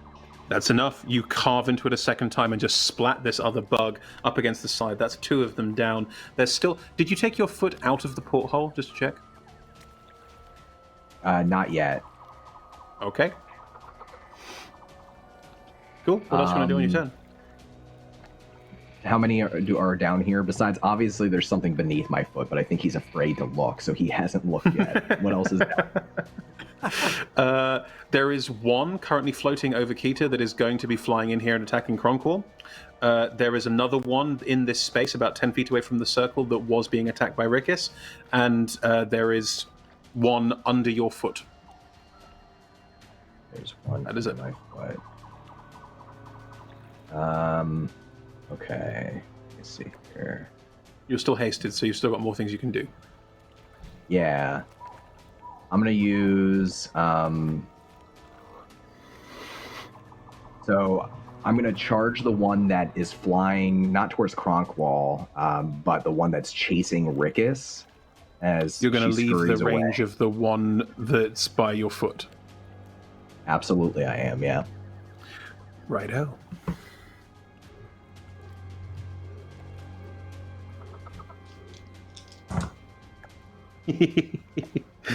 $17. Okay. I'll use my reaction to push it back down through that porthole.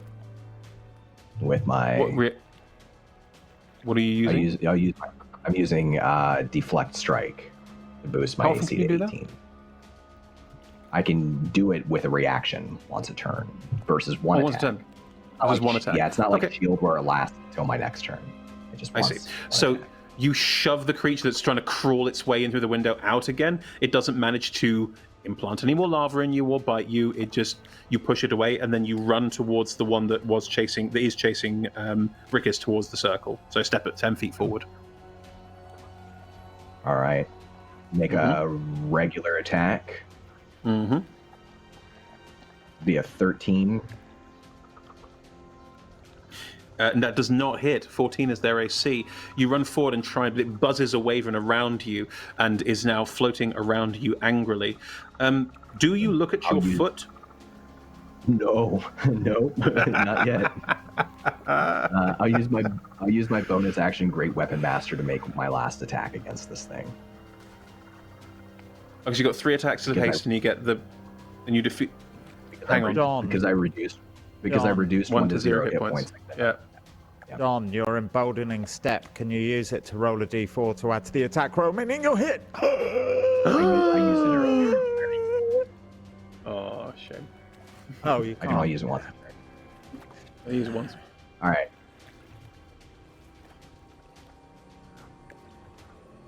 It is a natural 20. Good lord. Every time we do combat, so many nat 20s. Huh. When am I ever going to roll a nat 20 in this game? I don't know. It's not my fault. Get Don's dice. Never rolled one. I know. Don's rolled about 7. Get Don's dice. Be 17 damage. Oh, it doesn't take it out. Not quite. Still got a couple hit points left. I'm trying to position myself so that, like, if Rickus wants to, like, maneuver around me, or at least fine. maybe it'll Totally attack me fine. and not that. Yeah, totally. Do you look at your foot?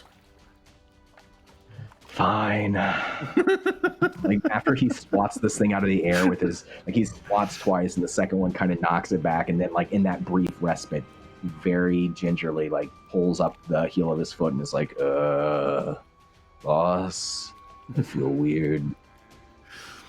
Looking at your foot, there is a strange, like, sucker-like bite almost in the side and over part of the toe, and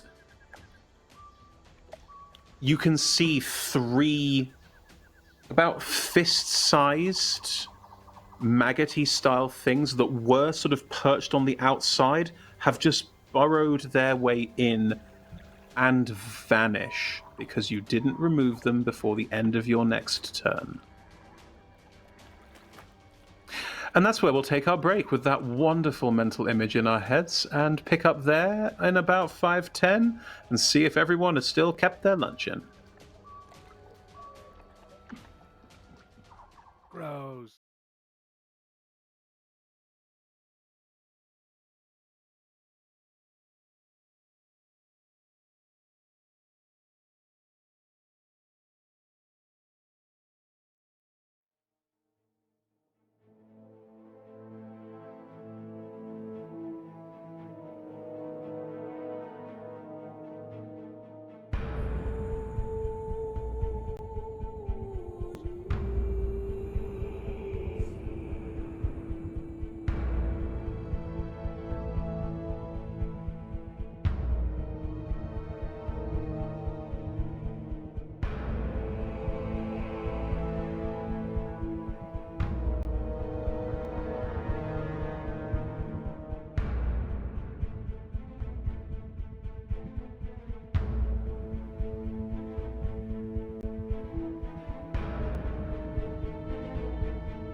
And we're back. Hey, everybody. So, you caught us mid-combat. So, let's return to that combat. Our party of intrepid heroes are currently fighting with some horrid bugs. Horrid bugs. Gross bugs that have currently infested Gulag's leg with their larvae that are currently burrowing their way up his leg towards his heart. We'll come to that in a minute. So, where were we?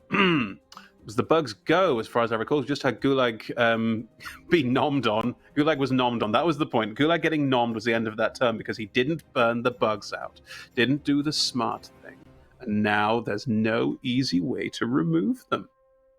So, the one was compelled to duel you, Cronkwall, so is going to return and fly towards you and try to bite you.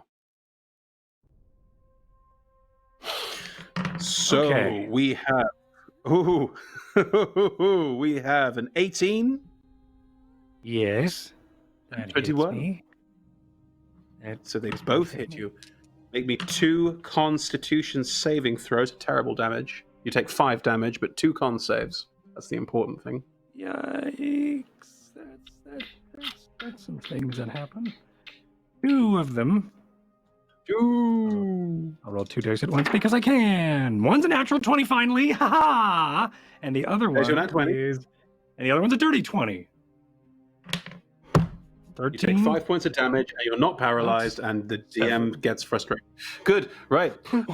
So one is currently biting you, and this purple ichor on its mandibles as it flies in, and it flies away from the paralyzed Keita, which is not infesting with its larva. Good teamwork, everyone. Let's have a big thumbs up for that. Excellent work. Hey. Good. So, Cronkwall, the 2 bites on you damage you, but don't paralyze you, because what was the point of that? The one that was in the floor, the one that Gulag was standing on, trying to stop it from getting inside, is going to buzz its way through the porthole and is going to attack Risa. They're going straight for the little elf. Speaking of nat 20s. Oh, no. Oh, God. This is fun. Make me a con save, Risa. Isn't that 20 always a hit? Like, what's the modified result there? Yes, it's always 24.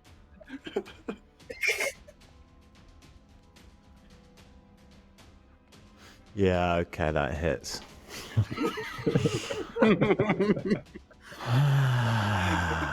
Constitution, you say? This is actually... You don't need to make a Constitution save, because I've done 10 points of damage to you, my friend, so it doesn't matter. Paralysis is irrelevant when you're unconscious.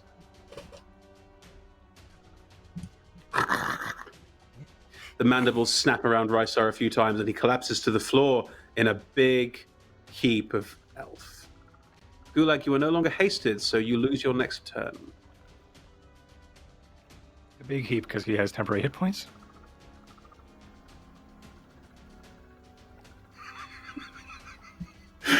Oh, the temporary hit points. No. Rysar didn't have temporary hit points. Everyone else got temporary hit points. Rysar did not. Whereas Gulag is no longer hasted. So Gulag is now losing a round. Is that right? The moment the haste drops, you lose it?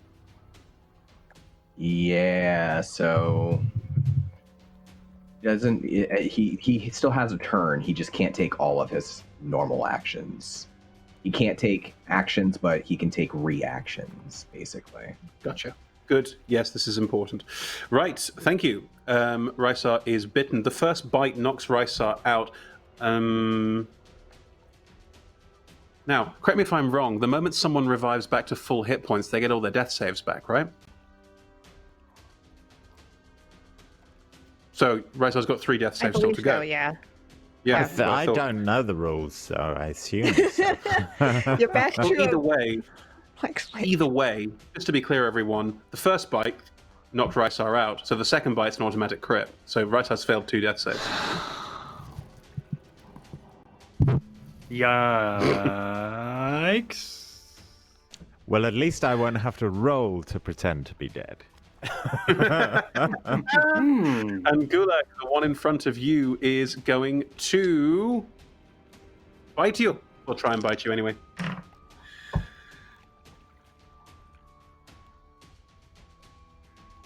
That is a 10 and another nat 20. Make me a con save, because I know the 10 misses, but the nat 20 hits. Do they always hit? What's the modifier? +4. Ah, that may hit. Well, I Well, you rolled could a have- natural 20 on my Constitution save. You still take fourth 11 session. points of No, you damage, man. what? I'll take it. Man, take your 11 points of damage, man. There's been so many nat 20s today. I know, it's been crazy. crazy. It's almost like everyone's out to get me. Good. Cronkle, it is your turn. Yes. Rysar is on 2 failed death saves, and there is a bug over him just nomming on his face. What would you like to do? There's also one attack. Yeah, well, that changes a lot of things. Hmm? I will compel duel the one that is, as a bonus action, the one that is attacking Rysar. I thought you said it Which will changed break- a lot of things. It is going to change a lot of things because I can't do a dodge action now.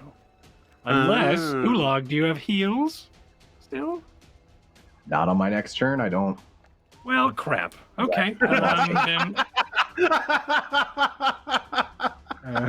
okay, so looks like I'm going to heal Rysar. So you cast Compel Duel on the bug that's currently eating Rysar's face. It rolled, That's not right. bad. It rolled a 16 on its wisdom save. Well, that sucks. Okay, well, it made it. And then, if that's the case, which it is, Hmm? do I heal Rysar or do I Thorn Whip him? Oh, it's a cantrip. You thought Ooh. with Rysar? Yeah, pull him closer. No, I'm not doing that. Rysar has 2 failed death saves. If he gets a go and he rolls under a 10, he is milk right, toast. you died. Yeah. Okay, I will close my eyes, and in the moment, time sort of slows down, at least in the perception of Rysar. And then he reaches out, or at least to Kronkle, and he reaches out to Rysar in his mind. Rysar, Wake up. You have so much to live for. and I'm going to do Healing Word. Why So, what was that? I said yes, but why did you lie to him? Oh, I'm sorry. I should have done Healing Lie. And then that's a D4 plus stuff, which is Yeah. 5. Well, Stand up for 6. Well, Yes. can't cast Compel Duel and Healing Word in the same turn. They are both bonus actions. Oh, Healing Word's a bonus. I appreciate the thought. It is. Cord. No, it's okay. I will. How close is he to me? You could reach over to him, but there is also a bug attacking you.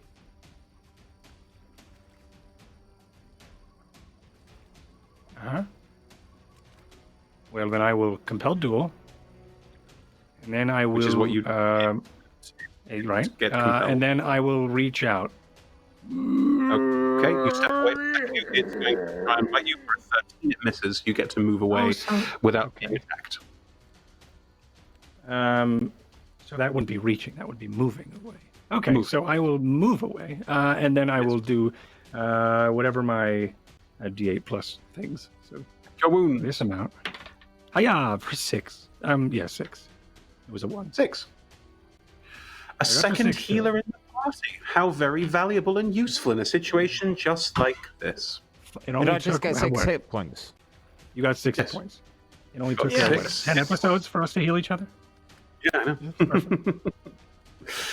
Perfect. And that's Rickus. my turn. Yeah, I did everything. Yep, that's me. Yep. All right. I'm gonna go. I'm gonna go for the one that was going to attack Kronkle when he moved away, because. Okay, that one's still got What? quite a lot of hit points, whereas the one standing next to Gulag only has 3. Yeah, the whole thing has. Okay, I'll take down the one then. That's right by Gulag. Because you get your sneak attack if you hit it because Gulag is there. It's only got 3 hit points, but still. Okay. Getting under 18. Yeah. Guaranteed kill. I mean, there's no way you can't kill. I don't have to sneak attack to do that. No. You just lean in and stab, and Gulag, as you sort of go, whoa, bit of exhaustion hitting you, and sort of massive pain in your foot, like still really biting and stinging, but you don't really know what to do about it. You just see Rickus dive between you and the other bug and just get it right in the throat, and it just hits the deck. Out. Whoa. Excellent. My foot feels weird. You don't look so good. You look real bad. Like really, really bad. I'll be all right. Okay. Hey, Rickus, he mentioned his foot. Do you look at his foot? Don't yes. look at my foot. Yeah, I look at the foot. Look at my foot. 3 fist-sized indentations of like maggoty holes in his skin, and you can just see a thin wiggling white tail as it goes back in. Yeah, you tell a kid to not look at something or do something, and they immediately do it. Saren in the corner is just shouting, "No!" That's all we get. I'm good, right? Also looked at the foot. Keita, roll me a con save at the end of your turn. Come on. Come on. I got a natural 1. What is this? This place. The universe really doesn't want you to go. Okay. Gulag, at the start of your turn, you take 14 points of piercing damage. You can feel the maggots crawling their way up the inside of your leg, just biting and chewing and tearing. They're probably around your inner thigh by now. Cool.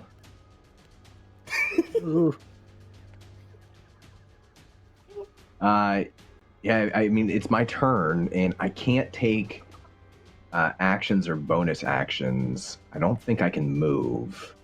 I can only take reactions. Yeah. So I think, like,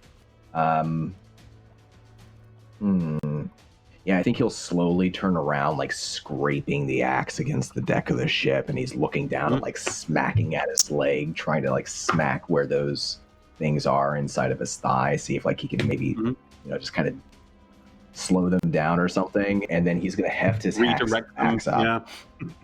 Yeah, right. Like go back the other way. The back, around the ass, go through the ass.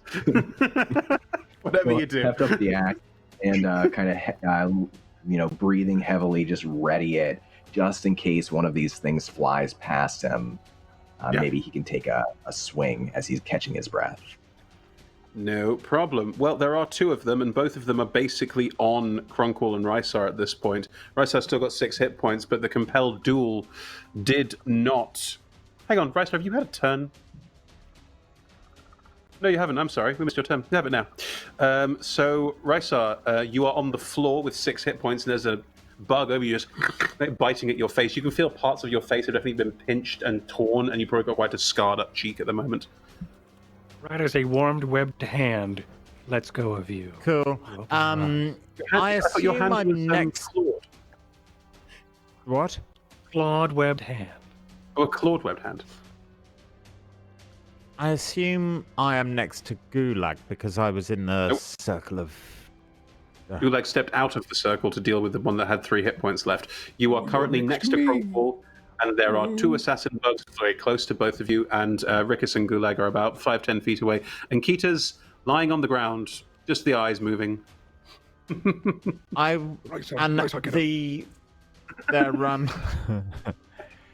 I do get up, but are they compelled dueling with Crunkle, one of these, or both of these, or?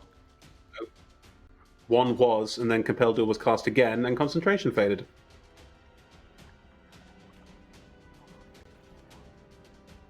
I want to go to Gulag. You'll take 2 attacks of opportunity if you do. You have 6 hit points. From one of them or both of them? Both of them. Oh, I thought. Sorry, I just thought you said one of them was compelled dueling. One of them is on you. One of them is basically on the way between you, Kronkwall, and Gulag. So you take attacks of opportunity if you moved towards Gulag. I broke a compelled duel to attempt another compelled duel and failed that one. So there are no more compelled duels. Right. Okay. So compelled duel, they can still attack you. Just have to make a wisdom save. I know what I'm going. I wanted to say I rolled a 15 to keep my Shield of Faith up. So you still have Shield of Faith. Oh, AC's still not bad. I know exactly what I'm going to do. It's the Rysar Classic. Fireball on the ground. And it's going to be a bit of a gamble. First, I'm going to reach into the place between the winds or whatever and do a Misty Step. So I don't get any attacks of opportunity on me. And I'm going to Misty Step to my good friend Gulag's groinal area. Which is basically my head height anyway, because he's a half giant. And I'm then, because you can do, oh shit, no. Yes, I fucking can, because it's psionics, not a spell. I am going to reach, if you'll allow it, Chris, into my mind to use my new psionic power and project the image of, I think, Rysar's spirit totem, which presently is a giant spider crawling down the inside of Gulag's leg towards these little fucking maggots. Or what eats maggots? I don't know. Something disgusting. Oh, it's fire. There's going to be fire. I'm basically using the psionic power fear in a cone down Gulag's legs to try and scare the little fuckers out of his foot again. Yes! What do you think, chat? Do we give it to him?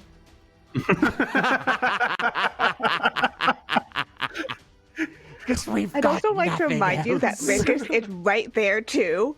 Like literally, you pop on top of Rickus because they're right there. They didn't move. I mean, you can't make an omelet without breaking some eggs, right? Rickus isn't a familiar. All right. Rysar, what is your spell save DC? The Misty Step, I'm going to do some sort of whatever it is. I'm sorry. Give some people some hit points. What? You can't cast 2 spells in a turn. Well, one is psionic. This is why I said, yes, it's psionic. And then I said, if you'll allow it. With hesitation, obviously. Still a spell. So technically it's a spell. You can only cast 1 spell in your turn.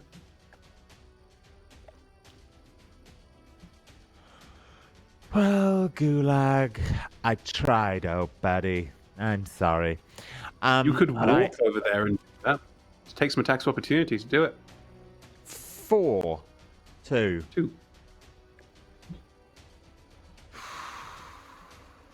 Okay, I'll try. I'll try and walk over there. Look at that smile on his face. How many nat 20s? None. I have rolled a 21 to hit you. Shield. What is your armor class now? 24. Oh! Meaning 23. You need a nat 20 to hit me. Rysar, shield.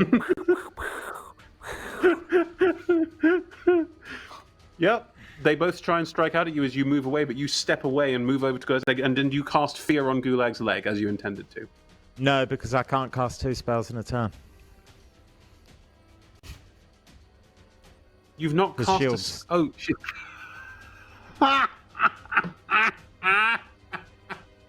Yeah.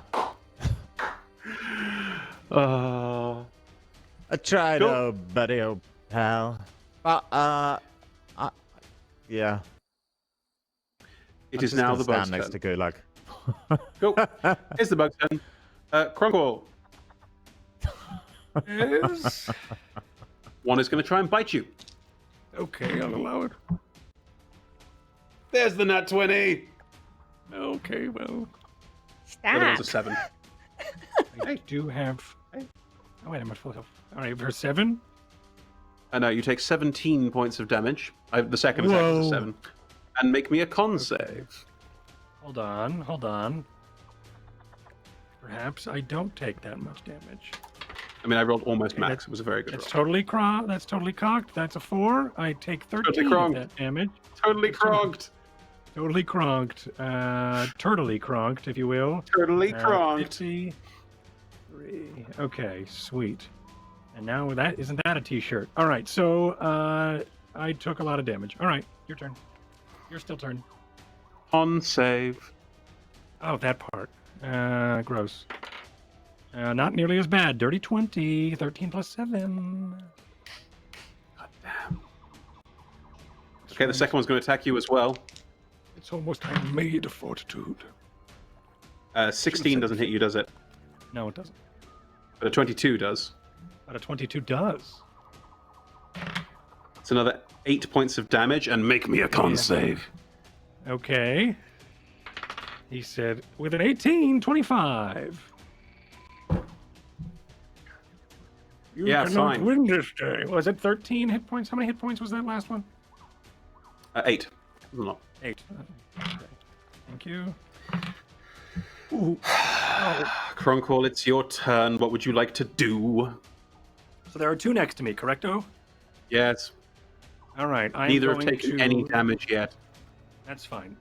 So what I'm going to do is he's going to crouch for a moment with his eyes,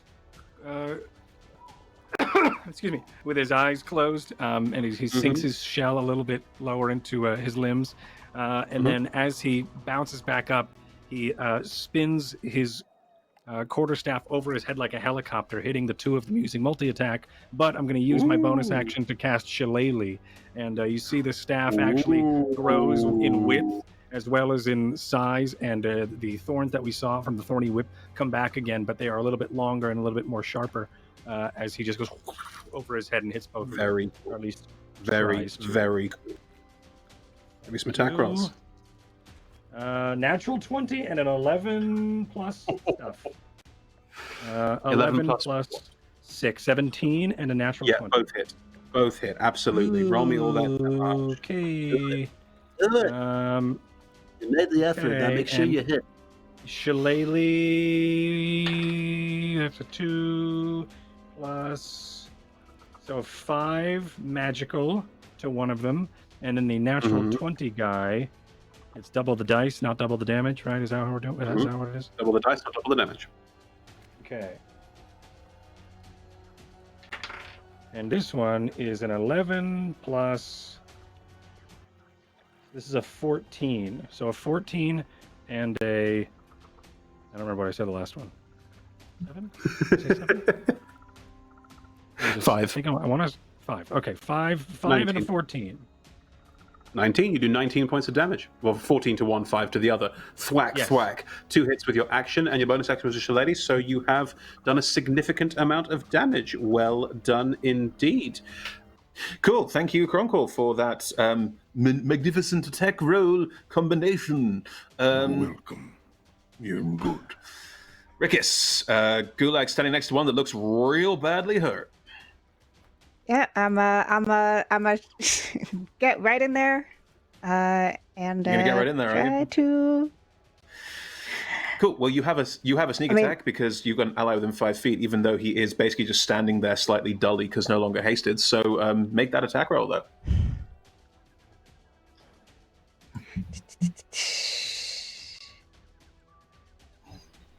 22. Yes, that hits. That resolutely hits. I mean, it doesn't have many hit points, and you... How many sneak attack dice do you roll these days? Is it less than 9? Yeah. Yeah, okay. I don't have to roll sneak attack damage. Cool. How do you skewer? How do you like slide in with the rapier and finish this assassin bug off? Yeah, this is definitely Rick is skittering and sliding between gulags, like popping up, and with the rapier just spearing it through. Cool. It's got a quite a thick carapace, but it is segmented, so you manage to sort of find a little segment space and just go all the way in and through, and it just collapses down to the floor. As it collapses to the floor, and you're in between Gulag's legs, as described, do you look at Gulag's foot? Don't look at my foot, Rickus. I'm looking. these sort of, you can't see the maggots, you can't actually see them anymore. You just do see these fleshy, bulbous movements up his leg, and they're going sort of like up, they're moving towards the upper thigh now, and Gulag's looking, what was like disgusted and horrified is now moving very quickly into uncomfortable. Gulag's like trying to grab his leg and squeeze it, to like block it off so it can't. He thinks that's gonna work. He like got his upper thigh right now, squeezing it with his offhand. Oh no! Oh, I don't like this. Rickus definitely looks at the leg, looks up, looks at the leg again. Because of your height differential, looking up and at the leg is about the same height. A little further up. Gulag, as you reach around, as you reach and put your hands around your thigh and start to try and massage, you can feel this sort of segmented movement underneath your skin. It's particularly grim. Right. Rickus, that's your action and your movement. You could move, and you still have a bonus action if you want it, although we could see a bonus action taken up by looking at Gulag's leg in horror. It's probably taken up in this time of feel like, what is happening? Things are happening and I don't like it. It's not good. Rysar, Gulag's got some bugs in his leg. There's two insects flying around where Cronquill's hitting them. You were far enough back that there's no attack opportunity if you want to move around the space a bit, but it's up to you. I don't think you should worry about the Cronquill bugs. Don't worry about the Cronquill bugs. You are quite close to Cronquill, my apologies, so there is potentially attack opportunity if you run. Sorry, there's two bugs still, not one. There's two bugs. Cronquill's currently dealing with the bugs that were on you, and is currently standing in between them, spinning the staff around like a dervish. Yes. And the maggots. Am I aware that there's these burrowing creatures in Gulag's foot, or not really? Yeah, you saw Gulag take his foot out of the hole in the floor, and you were aware that he there was definitely something wrong. Two sort of fist-size holes in the side of his leg, underneath bottom of his foot, where these bugs impacted. If anything, this is a pay into wearing shoes. Probably looks like he's dancing right now too, like moving around and like squeezing his leg. There's bulges like popping out of his skin.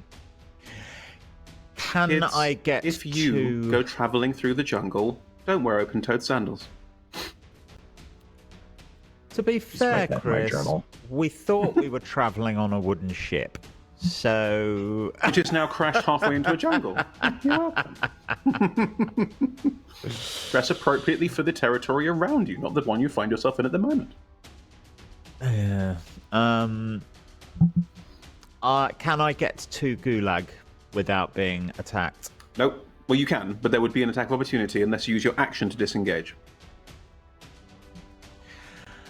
And if I use my action, then I can't do what I am thinking. So you take the risk.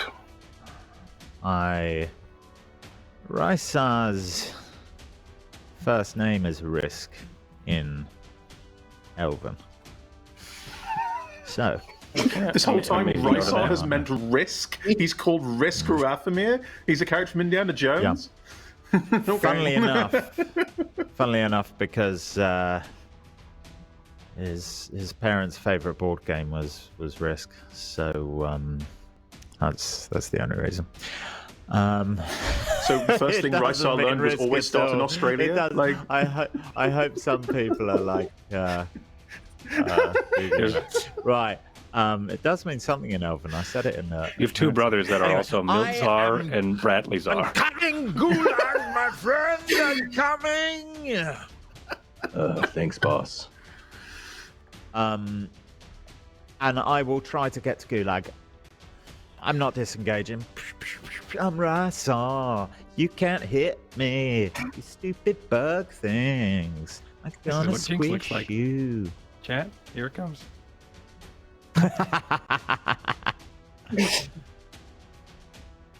Wait, what? 23.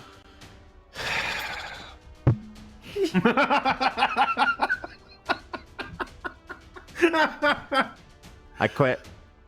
I hate this game. I'm never coming back and play with you. What is your AC? It's not 23, is it? Toby, you have shield. You can cast shield. What is your AC? Well, if I cast shield, it would be 22, Chris. I have you now. You can still go. Again. You can still go. Oh, you'll take damage, but you can still go. No, yeah, but if it's Rysar. If he takes damage, he probably can't still go. No. But don't you need to roll the damage and resolve that before I get to do my stuff? This attack doesn't deal damage, my friend. Oh, then it is fine. Cool. Oh, You run Rysar off. has always been the sort to sacrifice himself for others. Ask anyone. Ask anyone. Sure. So you run off, and there's a faint sort of toothy sort of sucking feeling in sort of lower half of your back. You're not quite sure what happened, but you run off. Off you go. Have I just got maggots implanted in me? Maybe. On a scale of 1 to maggots. Okay. Gulags are more advanced than me. I'm going to jump onto my gigantian friend. Mm-hmm. And I'm going to dive with my mind, might not even work, into Gulag's leg, facing downwards, floorwards, footwards, from his groinal area. So you're going to put your And face I'm right in going- his groinal area, yes. Yes. And Right. I'm going to project. I'm going to say, I've got you, my friend. Project. Oh, don't look up. If you're putting your head in his groinal area, do not look up. A little uncomfortable. I'm going to project using the powers of the way which have developed in Rysar's mind in his travels, and I'm going to project the image of fire into the tiny minds of the maggots climbing up his leg. And it is a cone effect, and Gulag's brain is not in his kneecap, so it won't affect him. It should maybe affect these three maggots, and they are gonna think there is a fire coming towards them, and they're gonna fucking try. What spell are and you do using? Fear. Okay. Now, you are currently standing right over Rickus, so Rickus will be affected by this too. Oh god! I can sure it's a cone. I Classic. I can do the cone away from. Toby, I will allow you to Okay, do fine, this, Rickus is which doing by it the as well, rules, I shouldn't. Fine. So. Rickus is getting it.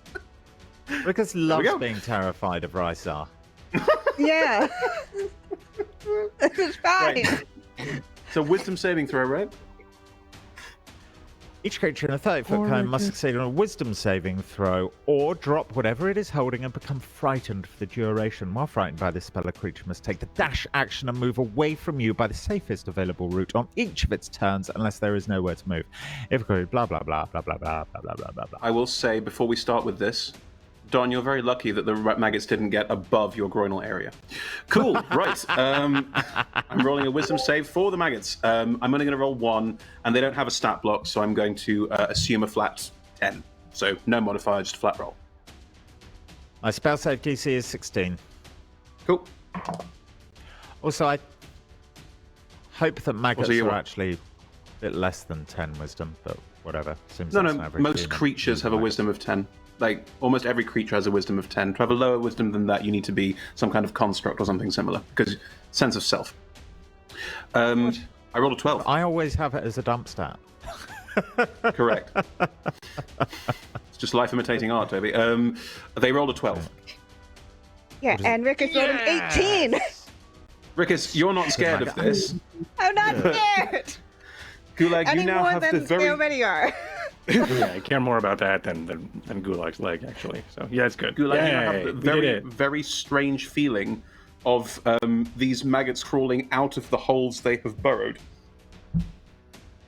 They are just making their way down your leg. It's still unpleasant as all hell, but you reckon the fear of them getting through to your heart and killing you is probably gone? Yay. Don't think about them, my friend. Focus on the combat and... Are they... And then I sort of like just turn and be like, are they in my back? Gulag looks down. Can he see them? Can he see maggots? Yeah, like there's trying to get three. into There's three again. I've rolled really well on this. Just sort of like the tail's just wriggling in his back, digging their way into his spine. I think that's all I can really do. I mean, You know, I'm going to say that's the end of your turn as well. I think you've done enough. Cool. Right, Peter. At the end of your turn, make me a con save. Come on. Come We'll on. see how this Come goes. on. We'll see Come how this on. goes. We'll see how it goes. Oh my god! I don't. That one. I hate everything. Nat 1. Oh no. That's unbelievable. Okay. I'm just...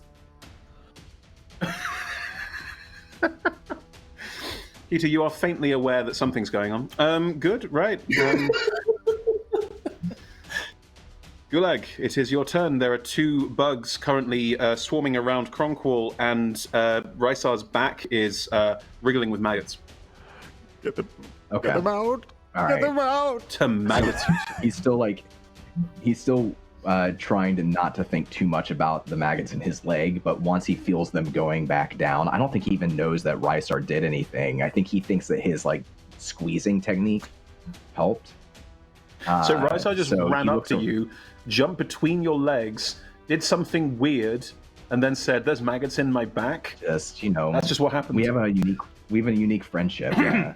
Yeah, unique. I probably think he came up to me because he wants me to help him with the maggots in his back. I see. So Okay. Yeah. Bonded by lava. let me ask you a question. Is there a way I can target all three of these things at once, or is it like I have to target individually? Applying fire to the bite wound deals 1 fire damage to the target and kills the maggots.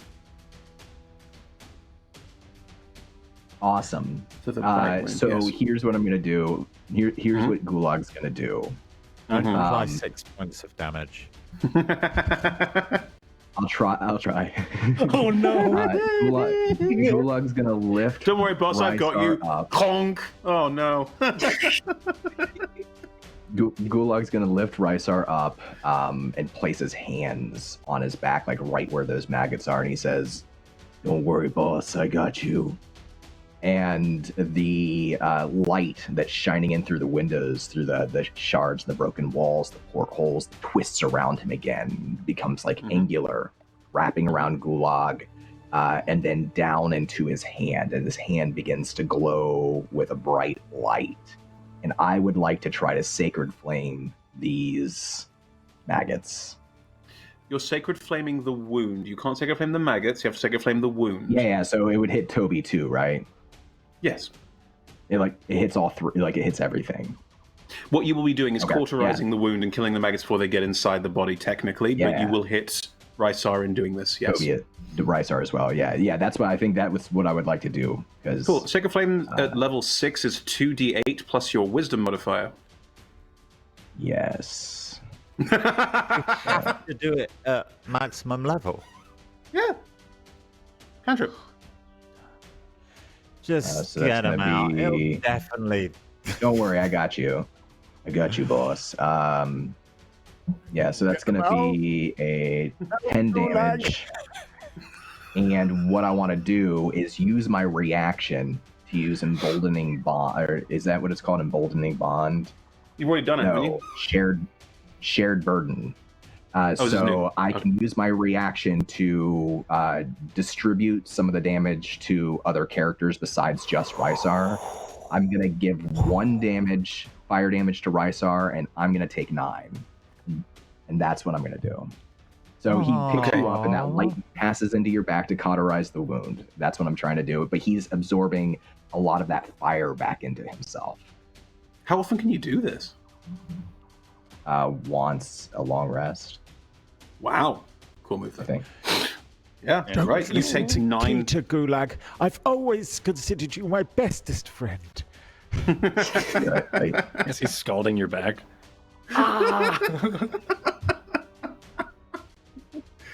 Cool. Yeah, you take 9 fire damage, Gulag, and Rysar, you take 1 fire damage, but you're no longer. The maggots sort of sizzle and burn and fall out of your back.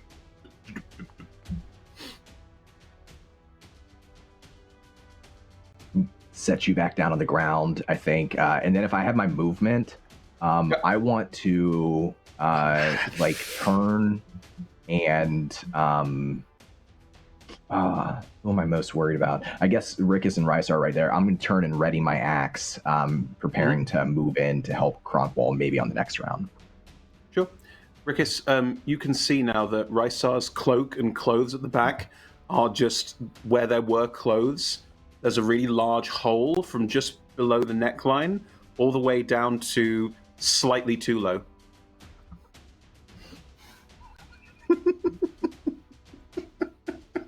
And knowing Rickus's height, that's right there. Been a day. Why'd you go there, Chris? Why'd you go there? Because you got maggots in your back. Game. It's who? Cool. It's now the bug's turn. They are both on Cronkwall, so they are both going to try and attack Cronkwall. The first one is going to try and bite you. Ooh. 18? I'll allow it. Okay, that hits me. Hits. Yes. This time, Cord, you are not getting away from me this time. Roll me a con saving throw. Well, they can't all be winners. This one is a 13. Unless it is. Fine. You're absolutely fine. You take 8 points of piercing damage, but you're still not... 8 points? Okay. 8. Nice. Thank you. The second attack is a 19. There we go. All right, that does hit me. Cool. As the first one strikes you out with its claw, it spins you around, and you get sort of spun around a little bit. And as you get spun around, you feel some very weird pressure around shell, back of your neck. Very, very weird pressure around the back of your neck, and you can turn around and see that this thing is sort of turned around and sort of sat on top of you, and its thorax is sort of stuck into the side of your neck. Yeah. Gross. Okay. And you too have maggots. Oh no. Maggots. Okay. Gross. Maggots. Yes, great. Lovely. That is the end of their turn. Cronkwall, it is your turn. There is one sort of sat on top of you, sticking its thorax into your neck, and the other one tried to claw you to make it easier to maggot you, but there was no need in the end. I will. What would you like to do? I will take the dodge action. And that is what I'll do. And I will just... How does that manifest? I'll try to find my center again. And then as this thing is burying into... and I kind of nudge him off, or maybe stick my head into my shell to knock him away, or to get him off. And then I go into this pose, and then his head slowly comes out of his shell with his eyes all murked white and murky white as he focuses and tries to no problemo. Focus on the wind. Yep. Rickus, the two bugs that are around Cronkwall are still buzzing around trying to find an inn. One just got knocked off, and where Cronkwall's head has just come out of his shell again, they're sort of focusing. You can see two maggoty tails in the side just trying to dig their way in. Great, love that. Again, Oh, I one in my am neck. just a rogue. I have no healing abilities or nothing. I'm good at stabbing things. Well, please, there are two bugs. Go in and do a stab. Yeah, I think there's something in my neck. Gonna sneak in and do that. There's an ally already attacking both of them, so you can easily sneak up behind one and sneak attack and all the rest. That is fine. Perfect. 24 to hit. Yeah, you hit. That's 10 on with 13 on top, so 23 points of damage. As you sneak up behind one of them, I'll just say the one that was more damaged because that makes our life easier here. Cronkle, as you sit and focus, one, it's focused entirely on you, just collapses from behind as another rapier strike stabs into it and it collapses to the floor again, out, the buzzing sort of going out slowly as it decrepifies on the floor. Sweet. Risa. It's very windy to the back. Thank you, Gulag. I appreciate your help. I turn around and shoot Kator with a firebolt.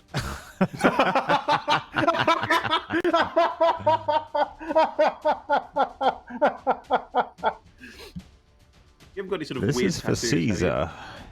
This is going to be awkward because I have The dodge action.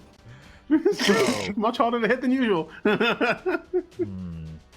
I'm going to try because I'm trying to save you, my friend. Yeah. Of course, when I say Kator, I do mean Kator and friends. Sure. Make me an attack roll with disadvantage. I'm going to try and do this use... Oh my god. No. With disadvantage. Because of... Yeah, so that's a natural one with disadvantage. I mean, it would have been a natural one without So you hit me. So So you hit a party member. I'm intrigued by... No, I mean, the obvious thing to do is you hit someone else, but I don't want you to hit Rigus again, because this is insult and injury have now been added so much at this point. No, it's fine. You try and shoot Cronkwall. Cronkwall, how does Rysar miss you? Oh. Surely I would like to take. You're right. So he's shooting at me, but it's a critical miss, right? It's not just a miss. So I think he. I've got the hits. miss. The miss is fine. Just tell me how he misses you, and I've got the rest. So tell me how he misses me. Okay. Yes. I guess it's just like he feels I guess he feels like maybe a distortion because he's focusing on the way, and he feels like a vacuum for a second behind him as it's then replaced with heat, as he's just feeling the winds of the world, and he's replaced with heat. And as he does that, he just instinctually ducks out of the way, and as he does, his head goes into his shell for a moment. Mm-hmm. And as you do, the fireball passes over and splashes into the side of the ship, which starts to... You set the ship on fire. It's a very quick conflagration. Yeah, good. This shall scare them, friends. Ow, ow, ow, ow. What's happening to me, ship? Ow. Keita, for the love of God, roll me a con save.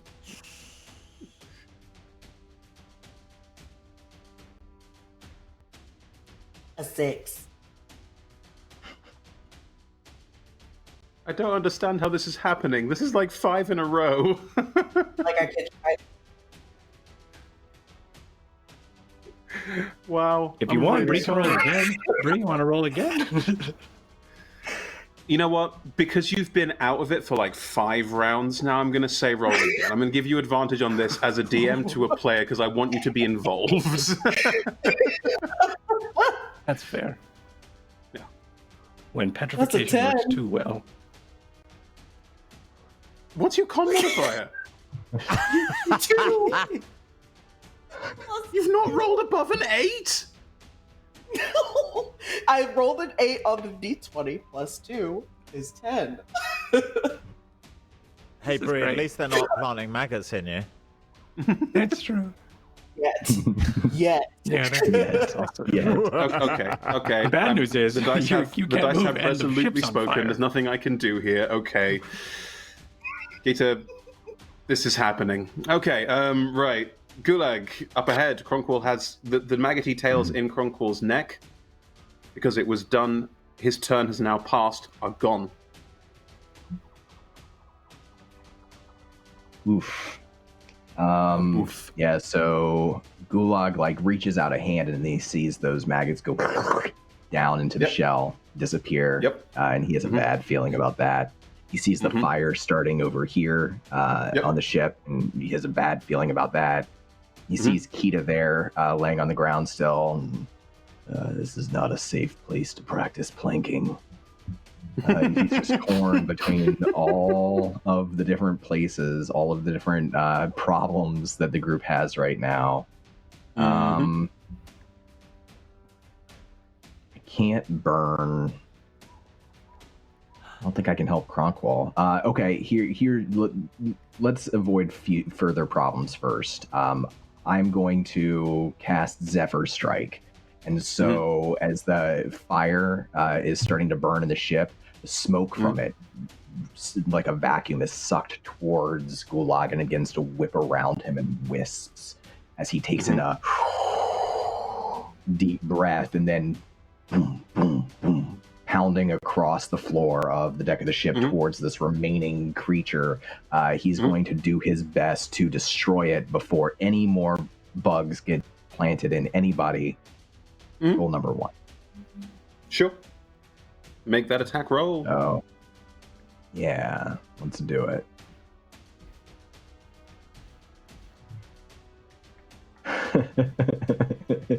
Is it a nat 20? It's a natural 20. It's a natural 20. Yeah. Nice. I don't know what the dice gods have done to your dice and to Kita's dice, but this is like your seventh, and maybe even you're maybe now in double digits of natural 20s for this entire campaign, in a way that I've lost count. I've never experienced it before in my life. All right, so let's see. It's going to be programming on Roll20, right? I wish. Maybe. It's going to be 42 damage. Yeah. Describe how you take this out in one. Just one fell running clunk. So it's clump, clump, clump, clump, clump, and he doesn't even slash. He just holds his axe out in both hands, and the light that's burning from the symbol, that friendship symbol in his palm, is glowing upwards along the top of his axe, and he just pushes straight through, and I imagine it just pops. Segments and chitin and whatever is inside these creatures, probably more of those bugs, just flying everywhere. More maggots. Cool. Gulag runs up and Cronkwall, Rickis, Risa, you're slightly far enough away from this, and Kita, you're also far enough away. There is Gulag just runs in, and there's a very loud and Cronkwall, because you are showered in dead bug pieces, entrails, dying maggots that are flopping around all over the place. It's a mess. Risa, you watch this happen and think, good thing I'm 10 feet away. And that's all of them? Cronkwall, at the start of your turn, you take 8 points of damage.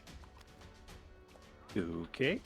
You can feel them burrowing around your neck, top of your spine, that kind of area. We're out of initiative, but I'm going to keep rolling the damage on this unless we do things, so... What would everyone like to do? Can anyone get them out of there? I'm gonna try to see if I can stabilize Kita first. Cool. Kita, make me a con save. Gulag, roll me a medicine check. Yeah. Can I use the help action? You can't help a saving throw, unfortunately. Yeah. One. Medicine check. 21. Yeah. Gulag, you run over to Kita, who the moment combat ends, just like, well, I'm good, just gets up, like there was never a problem. Yeah, that was a really good strategy you had. You avoided the you don't want to know. Kita, do you have any way to get burrowing maggots out of Cronkwall? And I think Cronkwall kind of snaps out of it as well and looks at Rysar and goes, "Did you just fire at me?" Try to burn the maggots out of you. Oh, is that what's in my neck? Cronkwall, you take 8 points of damage. Oh. You can feel the gnawing, biting, and chomping. It's now like sort of top of your spine, like one of your lungs feels like it deflates slightly. It's really deep in there. Okay, Would everyone like to do? anybody get it? I think he's gonna then try to reach into his bag, unless Kita wants to do something. Well, how He's gonna be surfaced scratching are around his they? bag. Like, can I Oh no, see they are. them? If you look at They're in. Kronkle, there's two like sort of quite fist size, like not that big on these ones, a bit smaller, like sort of knuckle size protrusions in his neck, but there's no visible maggot. But he's very clearly in a lot of pain. Kronkle reaches into his bag and with a shaking webbed mitt, and he reaches in and grabs the last of the 7 burn flower shards, and he takes the shillelagh staff in his hand and crushes them, and then he gives them to Kita and goes, You need to burn deep. Use these. and he just kind of gives you the powdered shards now of the burn flower glass. And he cranes his neck back down and around, so it's just exposing this honeycomb of maggots.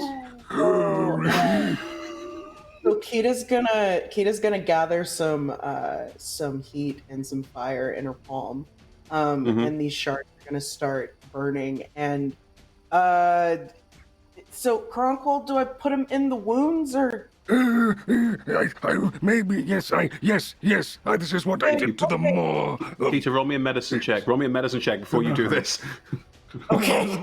Can I help? Can I use the can Gulag just kind of be like tiny explosions? Yeah, please use the help action to get that medicine check higher, please. Yeah. Roll the 13. You can roll with advantage because Gulag's helping you. Oh, sweet. Okay. I think Kronkle's going to focus here as well. Focus on the wind, focus on the breeze, and heal himself before this happens. Sure. It's still a 13 with advantage. 13. If there is something living inside a wound, if you can find it and damage it, it will die. It's not that strong, it's not that powerful, you can pull it out. If you burn where something has burrowed under the skin, unless you can actually impact it, it will burrow further away from the heat. Fire will not help this now. So the best bet is reaching in there and trying to feel it, essentially. I mean, they have dug their way through to his lungs. Hang on, are they neck or lung? Whereabouts are they? You said they The were incision, sort of the bite wounds are in the neck, but they've done down. They go for the heart. I want to try and I get my obsidian dagger out and try and stab where I can see the lumps. I killed myself Okay. for a whole lot, so I'm okay for a bit. You can't see the lumps on Kronkle because Kronkle has a shell. Yeah, he's got his neck craned, but there are the holes there. But He's got a shell. He's got an armor. He's got a 17 armor class. Naturally, he's got a shell. Can't see any things inside there. Kronkle, you take another 7 points of piercing damage. Okay.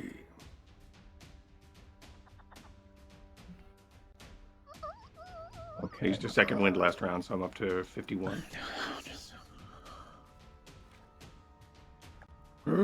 We need to move. I would take it. Okay. The cabin is now catching on fire more. Yeah, the whole ship's on fire. Yeah. Yes, okay, we should leave. And his limbs sort of go inside, but he tries to cover himself from the smoke and things as he tries to wince as he stumbles and limps and very weakened, but tries to make his way out of the ship. Chris, can I try to use my Scion ability, Prophetic Strike, in order to know where to strike Kronkle with a deep, piercing obsidian dagger blow to try and stab these mother fudgers? Do you want to get out of the burning ship first? I kind of feel like this needs to be done ASAP. Okay. I will give you one shot at this before it becomes too dangerous to do it inside a ship that is on fire.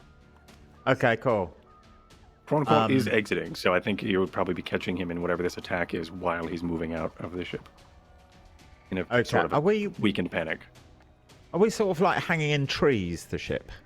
The ship is hanging in trees, yes. You're about 30 to 40 feet off the ground at various points, and the ship's in sort of some pieces now. That's bad. And it's on fire. So can we get to like like smoking the, from the the outside. side, like to a window where there's fresh air? The windows are now on the floor. This part is at an angle, so much of an angle that the windows are now on the floor or the ceiling. So if we get down where there be more fresh air, and then try and do it there before trying to work out how to get to the floor safely. If you like.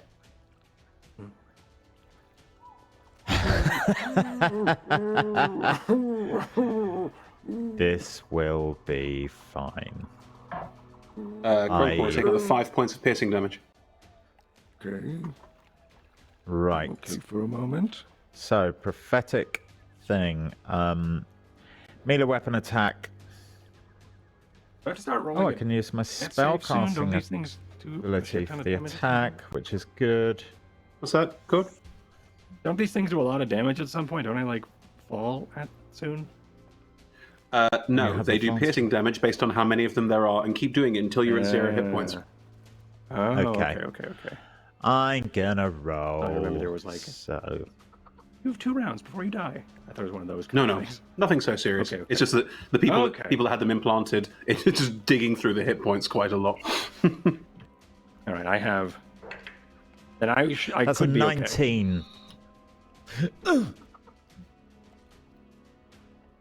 You manage to strike through the armor plating, and therefore manage to hit Kronquil. Now, you need to make me a second attack roll. Okay. You've managed to pierce his shell, now you have to hit the maggot. And there's 2 of them. Okay.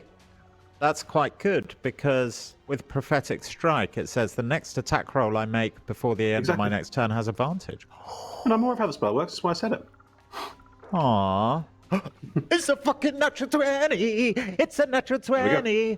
And that's without advantage. It's a natural 20. Okay. Can you describe to me how you pierce the front of where the shell is? The shell is not quite as hard at the front, it's all around the back mostly. How you pierce in and kill both of these maggots with a dagger strike inside someone's body. No, it shall forever remain a mystery.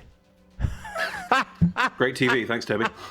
But it's kind of like a mosquito. Just going... And then these maggots... And I guess my fist is going in a little bit and pulling them out so they're not just rotting. Oh, you can't reach inside and get them. You can't reach inside and get them. It's impossible. But you can, like run with the damage on the strike. You'll kill the maggot, but you do this damage to Kronquil as well. Shish kebab him. What is it? D4 -1, I think, for Obsidian. Prophetic Dragon? Strike, you do more damage. I was ignored. Well, that's on the first bit. That was kind of the shell, right? No. That's So the it's damage 2 you did to damage with Kronquil. the thing. Yes. I think it's an extra 2d. 3. 3.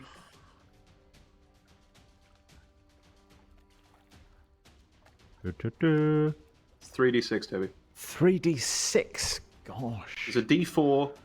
It's a dexterity-based weapon, so you add 4 to it. So it's a d4 plus 4 plus 3d6. 1.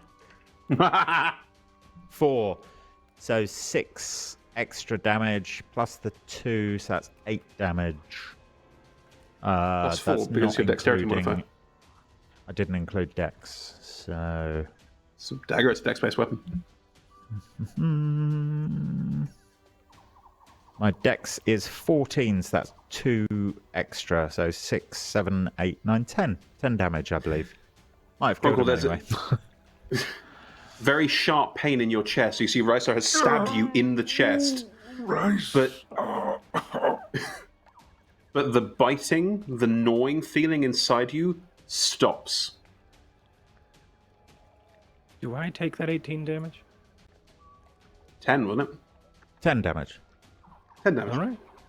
I'm cool with that. And I'm sort of... I don't know if I've done it or not, so I'm just like looking at him like...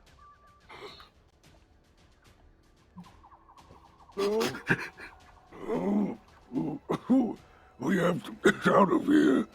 Stop attacking me.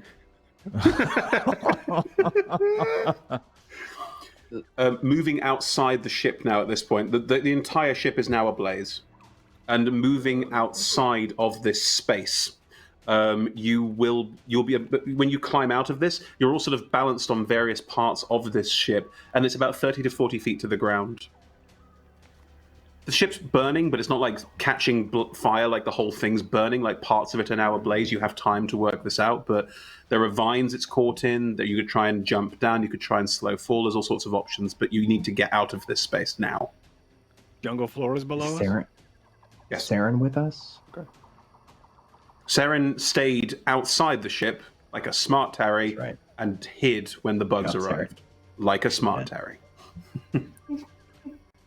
So the ship's on fire. Ship's on Ship fire. is on fire. Gulag will wrap vines around his arms. He's pretty good at climbing, and he's pretty big, and leverage his feet up against a big trunk of a tree, and kind of like work his way down a little bit from side to side, and look back up and say, "Climb on." Gulag, you're how tall? Like 9 foot tall? Like almost 13 foot tall. So this is no distance for you. Oh. You could probably just step down. he'll use himself. He'll use himself as like a platform, so they can step down on him. Yeah. You know what I mean? Fine. I will allow. No problem at all. Can everyone make me a dexterity saving throw to see how gracefully you achieve this? Well, okay. 10. It's gonna be so graceful. Average grace.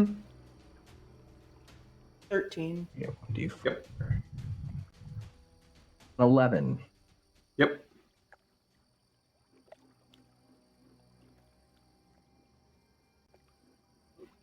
Say 18, I'm fine. You're absolutely fine. Deb? You are muted. Everyone manages to climb their way down Gulag rather gracefully and successfully. And as you all climb down and go, oh, that could have been so much worse. Poof. Rysar lands on the ground next to you. Take 1 point of damage. Rysar, you're fine. His face plant in front of everyone else.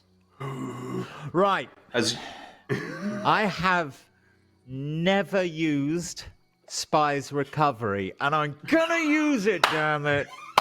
I have failed a dex ability check. It's a saving throw. You always say this.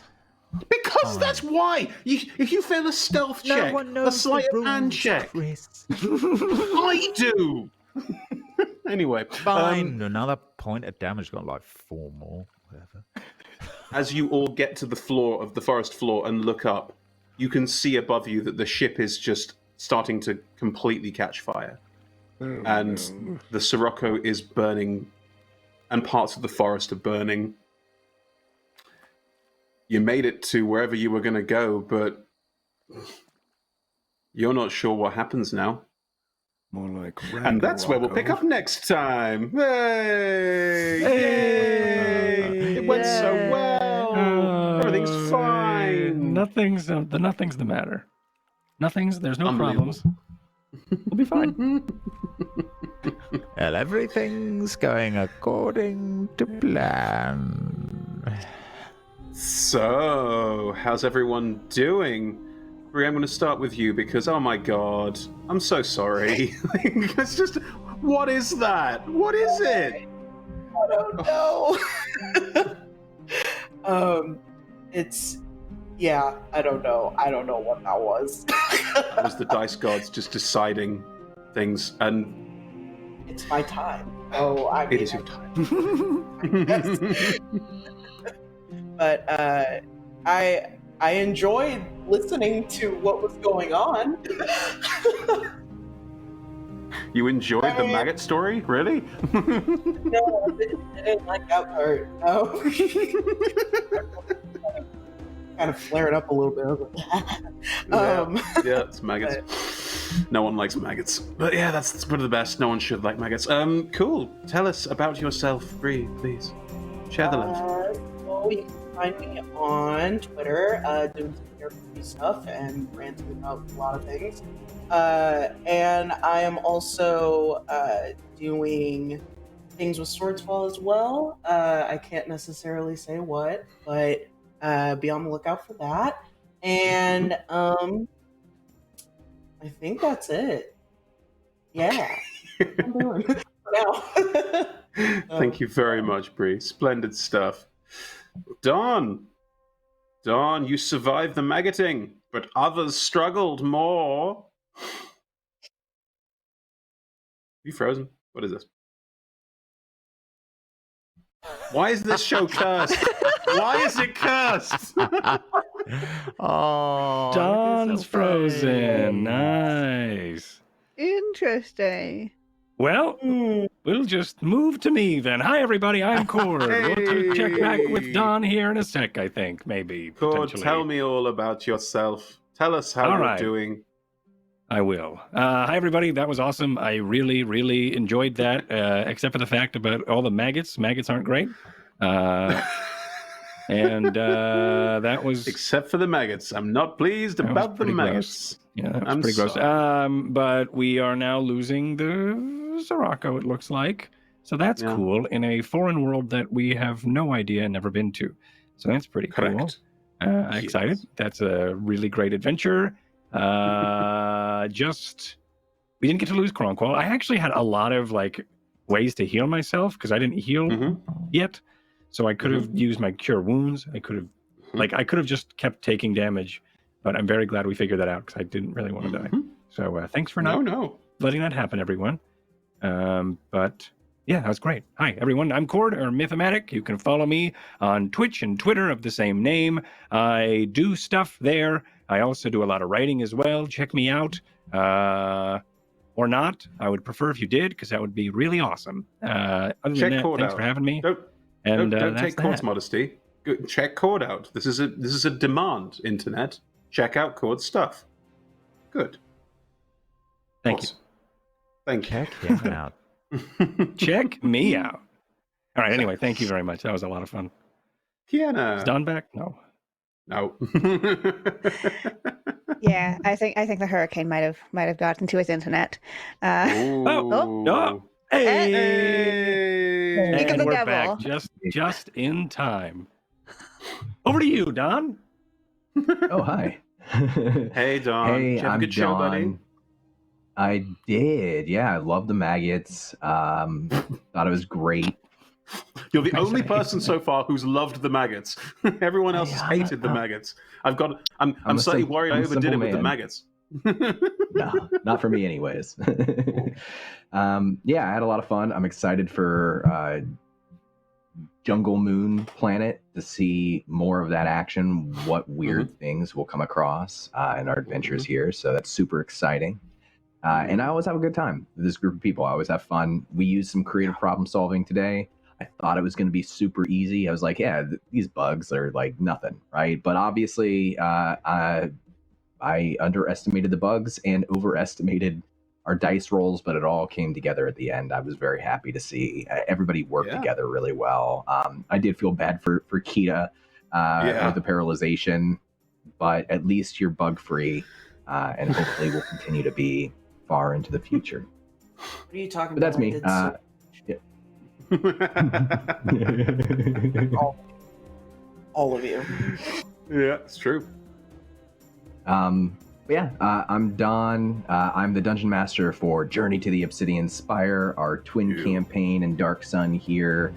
Things are ramping up, we've seen more and more crossover, and now the groups are back together. Everybody's kind of recollected into the original groups, which is really exciting, and I can't wait to see how everything goes. If you want to catch out my game and see what the other half of Athos is up to, then it's every Monday at 6 p.m. Eastern Standard Time, 3 p.m. Pacific Time here on LFM. Otherwise, I'm just going to be looking forward to our next adventures. Thank you, love. Kiana, sorry about that. No worries. Yeah, this was fun. The maggots were a time. That's all I will say about So that's that 3 no's and 1 aspect. yes so far? Yeah? Feel like you saw my expression throughout. Yeah, I did. Yes, true. But yeah, this was fun. I'm glad I got to stab a lot of bugs. Because that's all I'm good at sneaking and stabbing. And I got to do one of those two things. So I'm Rick feeling is pretty little solid hands. about that. Imagine Rick is yeah. reaching into the wounds and picking out maggots for us. Oh. Like, I got it. All right, sorry. No. No. No. Mm-mm. Yeah. You can find me next week here. Until then, you can find me over on Twitter at GennaS, where there are 0 maggots on my timeline. So go hang out there for maggot-free fun time and see what other stuff I do. I do a lot of tabletop stuff. I'm gonna pass this on before I. No. I also like to call my internet content maggot-free fun time. That's very much what I make. Ooh. Toby, save me. I've got 2 maggot stories. One is many years ago in my first ever bar job in the Hobgoblin in Brighton. We were doing staff training, and I forget you and I have had an incredibly similar upbringing in life. Yes, Sussex, you got a Hobgoblin? uni, yeah. The Hobgoblin, for those who don't know, is a bar in Sussex, which is the shittiest dive you've ever been to, but they have their own brewery. So, you know. Yeah.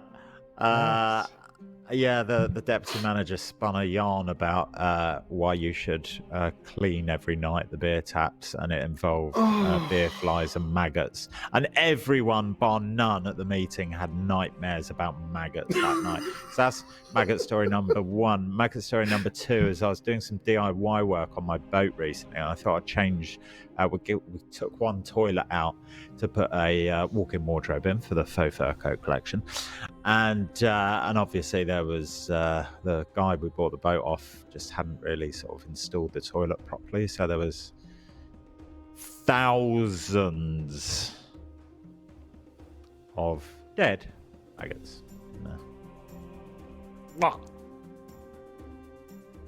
To the point where the person I'd actually paid to help do the DIY was like, I'm not touching that. Finish the show.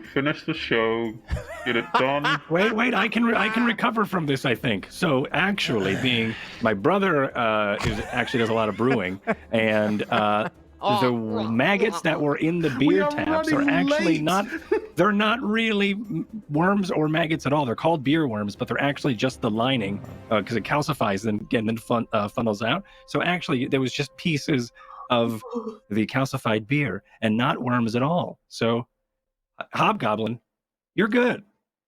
It really isn't, but okay. I love Hobgoblin. Toby Osmond on social. Thank you. Hashtag maggots are us. Speaking of which, I'd just like to point out my new favorite Twitter feed is at K_taught. Yeah. Yep. K-Tort has a Twitter. Thank you, everyone who is still watching. I'm sorry, and next week I will try and rein in these people, and probably not. That's what we'll do. That's what it will be. Thank you so much for your time, everyone. Thank you so much for being in chat. Thank you so much for watching. My sincerest apologies to Lambert House, Dark Dice, Level Up Dice, and When We're Gaming for this maggot-themed game. Let's go now. Big thanks to LFM. Clean your sinks. Oh, God.